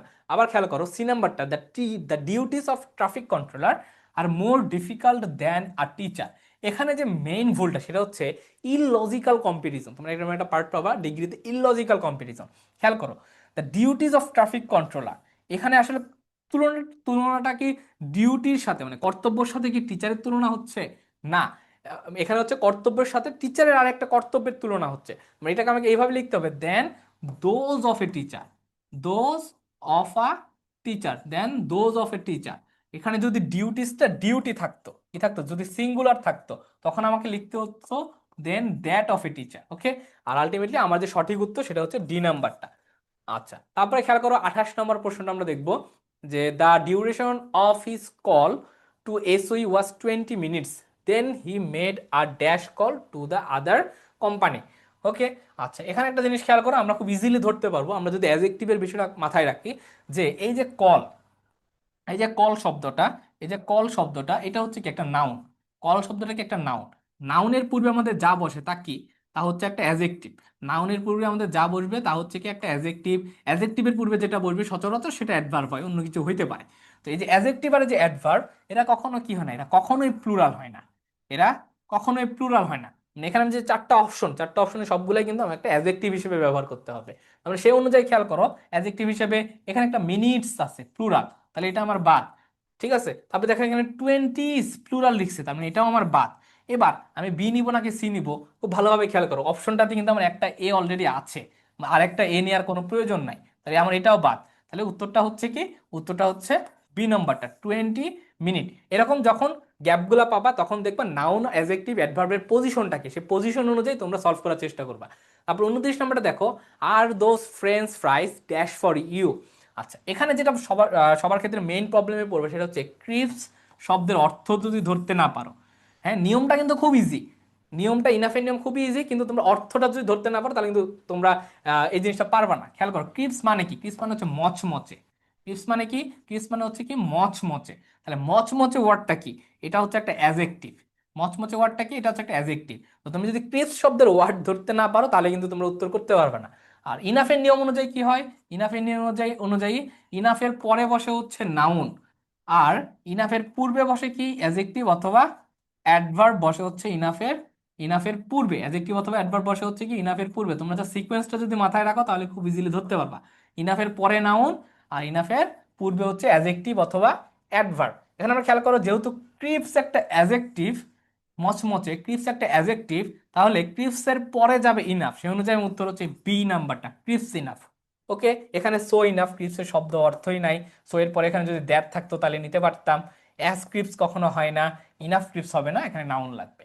30 নম্বরটা খেয়াল করো, there were dash many people on the bus that we decided to walk. 30 নম্বরটা খেয়াল করো, এখানে আমরা দুইটা জিনিস শিখবো। এক হচ্ছে so dot dot that, so dot dot that, তারপরে একটা ক্লজ থাকে, তারপরে একটা ক্লজ থাকে। আরেকটা শিখবো সেটা হচ্ছে two dot dot two dot dot two, এরপর একটা V1 থাকে, এটার পর একটা কি থাকে? V1 থাকে। আচ্ছা, সিকোয়েন্স অনুযায়ী খেয়াল করো, সিকোয়েন্স অনুযায়ী আমার এখানে একটা দ্যাট রয়েছে, এখানে একটা দ্যাট রয়েছে, দ্যাটের পরে উই ডিসাইডেড টু ওয়াক, একটা ক্লজ রয়েছে। ঠিক আছে, একটা ক্লজ রয়েছে। নাই কি? নাই হচ্ছে সো। ঠিক আছে, সিকোয়েন্স অনুযায়ী নাই হচ্ছে আমার সো, তাহলে অপশন থেকে উত্তরটা হবে কি? সো। এই সেম বাক্যটা আমি যদি এটা এইভাবে লিখি যে he is too weak to walk, হ্যাঁ, তো এখানে কিন্তু আমার যে কোনো জায়গাতে গ্যাপ থাকতে পারে, আমার টু এর এখানে গ্যাপ থাকতে পারে, উইকের এখানে, টু এর এখানে, বা ওয়াকের এখানে, যে কোনো জায়গায় গ্যাপ থাকতে পারে। জাস্ট তোমাদের কাজ হচ্ছে সিকোয়েন্সটা মনে রাখা। আর এই যে ডট ডট, এখানে অ্যাডজেক্টিভও বসতে পারে অথবা অ্যাডভার্ব, বাক্যের অর্থ অনুযায়ী অ্যাডজেক্টিভ অ্যাডভার্ব দুটাই বসতে পারে। পরে 31 আমরা খেয়াল করো, Runa wants to go home and dash. আচ্ছা, এটা আসছে আমাদের অ্যাফার্মেটিভ থেকে। অ্যাফার্মেটিভ অ্যাফার্মেটিভ এগ্রিমেন্ট, আমরা অ্যাফার্মেটিভ এগ্রিমেন্টের নিয়ম অনুযায়ী আমরা কি জানি? আমরা জানি অ্যান্ড এর পরে দুইটা নিয়ম অনুযায়ী আমরা ফলো করতে পারি। যদি আমি শুরুতে সাবজেক্ট দেই, পরে অক্সিলারি ভার্ব যাবে, তারপরে কি যাবে? অলসো অথবা টু। ঠিক আছে। আর যদি আমি শুরুতে সো নিয়ে আসি, তাহলে মাঝে অক্সিলারি ভার্ব, তারপরে কি যাবে? তারপরে সাবজেক্ট যাবে, অ্যাফার্মেটিভ নেগেটিভ এগ্রিমেন্টের নিয়ম অনুযায়ী। এখানে আমরা যদি অপশনটা একটু খুব ভালোভাবে খেয়াল করি, অপশনগুলো খেয়াল করো, প্রথম অপশনে রয়েছে কি? সো। সো যদি শুরুতে দেই, সো এর পরে কি যাবে? অক্সিলারি ভার্ব যাবে। এখানে কি আছে? উই আছে, তার মানে বাদ। তারপরে খেয়াল করো, এখানে সো শুরুতে রয়েছে, ভালো কথা। তারপরে ওয়ান্ট, ওয়ান্ট কি কোনো অক্সিলারি ভার্ব? না, ওয়ান্ট হচ্ছে একটা মূল ভার্ব। তাহলে যেহেতু মূল ভার্ব, অক্সিলারি ভার্ব নাই, বি নাম্বারটাও বাদ। আবার ডি নাম্বারটাতে আসো, ডি নাম্বারটাতে উই রয়েছে, ভালো কথা, তার মানে সাবজেক্ট। তারপরে ডু, একটা অক্সিলারি ভার্ব রয়েছে, ঠিক আছে। কিন্তু পরে আবার সো দিয়ে দিয়েছে, আমার কি লাগবে? শুরুতে সাবজেক্ট, অক্সিলারি ভার্ব, তারপরে অলসো অথবা টু লাগবে। এখানে উত্তরটা হবে তাহলে সি নাম্বারটাতে, সো ডু উই। সো, তারপরে হচ্ছে ডু অক্সিলারি, তারপরে উই হচ্ছে সাবজেক্ট। জাস্ট এই সিকোয়েন্সটা মাথায় রাখবা, জাস্ট সিকোয়েন্সটা মাথায় রাখলে তোমার উত্তরটা হয়ে যাবে। আবার 32 নাম্বারটা, চুজ দ্য কারেক্ট স্পেলিং। আমরা অনেক সময় দেখা যায় পুলিৎজার পুরস্কার থেকে যে মানে রিসেন্ট কোনো ঘটনার স্পেলিংগুলো কিন্তু তোমাদের প্রচুর আসে। তো এই যে পুলিৎজার শব্দ আমরা জানি হচ্ছে সাংবাদিকতায় দেয়া হয়ে থাকে, পুলিৎজার শব্দটা যুক্তরাজ্য থেকে। পুলিৎজার শব্দের স্পেলিং হচ্ছে PULITGER। তো এই ছিল তোমাদের দুই সেট প্রশ্ন। আশা করি এই দুই সেট প্রশ্নে যে ধরনের প্রশ্নগুলো রয়েছে এবং যেই প্যাটার্নের প্রশ্নগুলো রয়েছে, এইগুলো যদি খুব ভালোভাবে রিভাইজ দিতে পারো, তাহলে তোমাদের জগন্নাথ বিশ্ববিদ্যালয়ের ডি ইউনিটের ভর্তি পরীক্ষা খুবই ভালো হবে। এবং তোমাদের সকলের জন্য দোয়া এবং শুভকামনা রইল। আসসালামু আলাইকুম।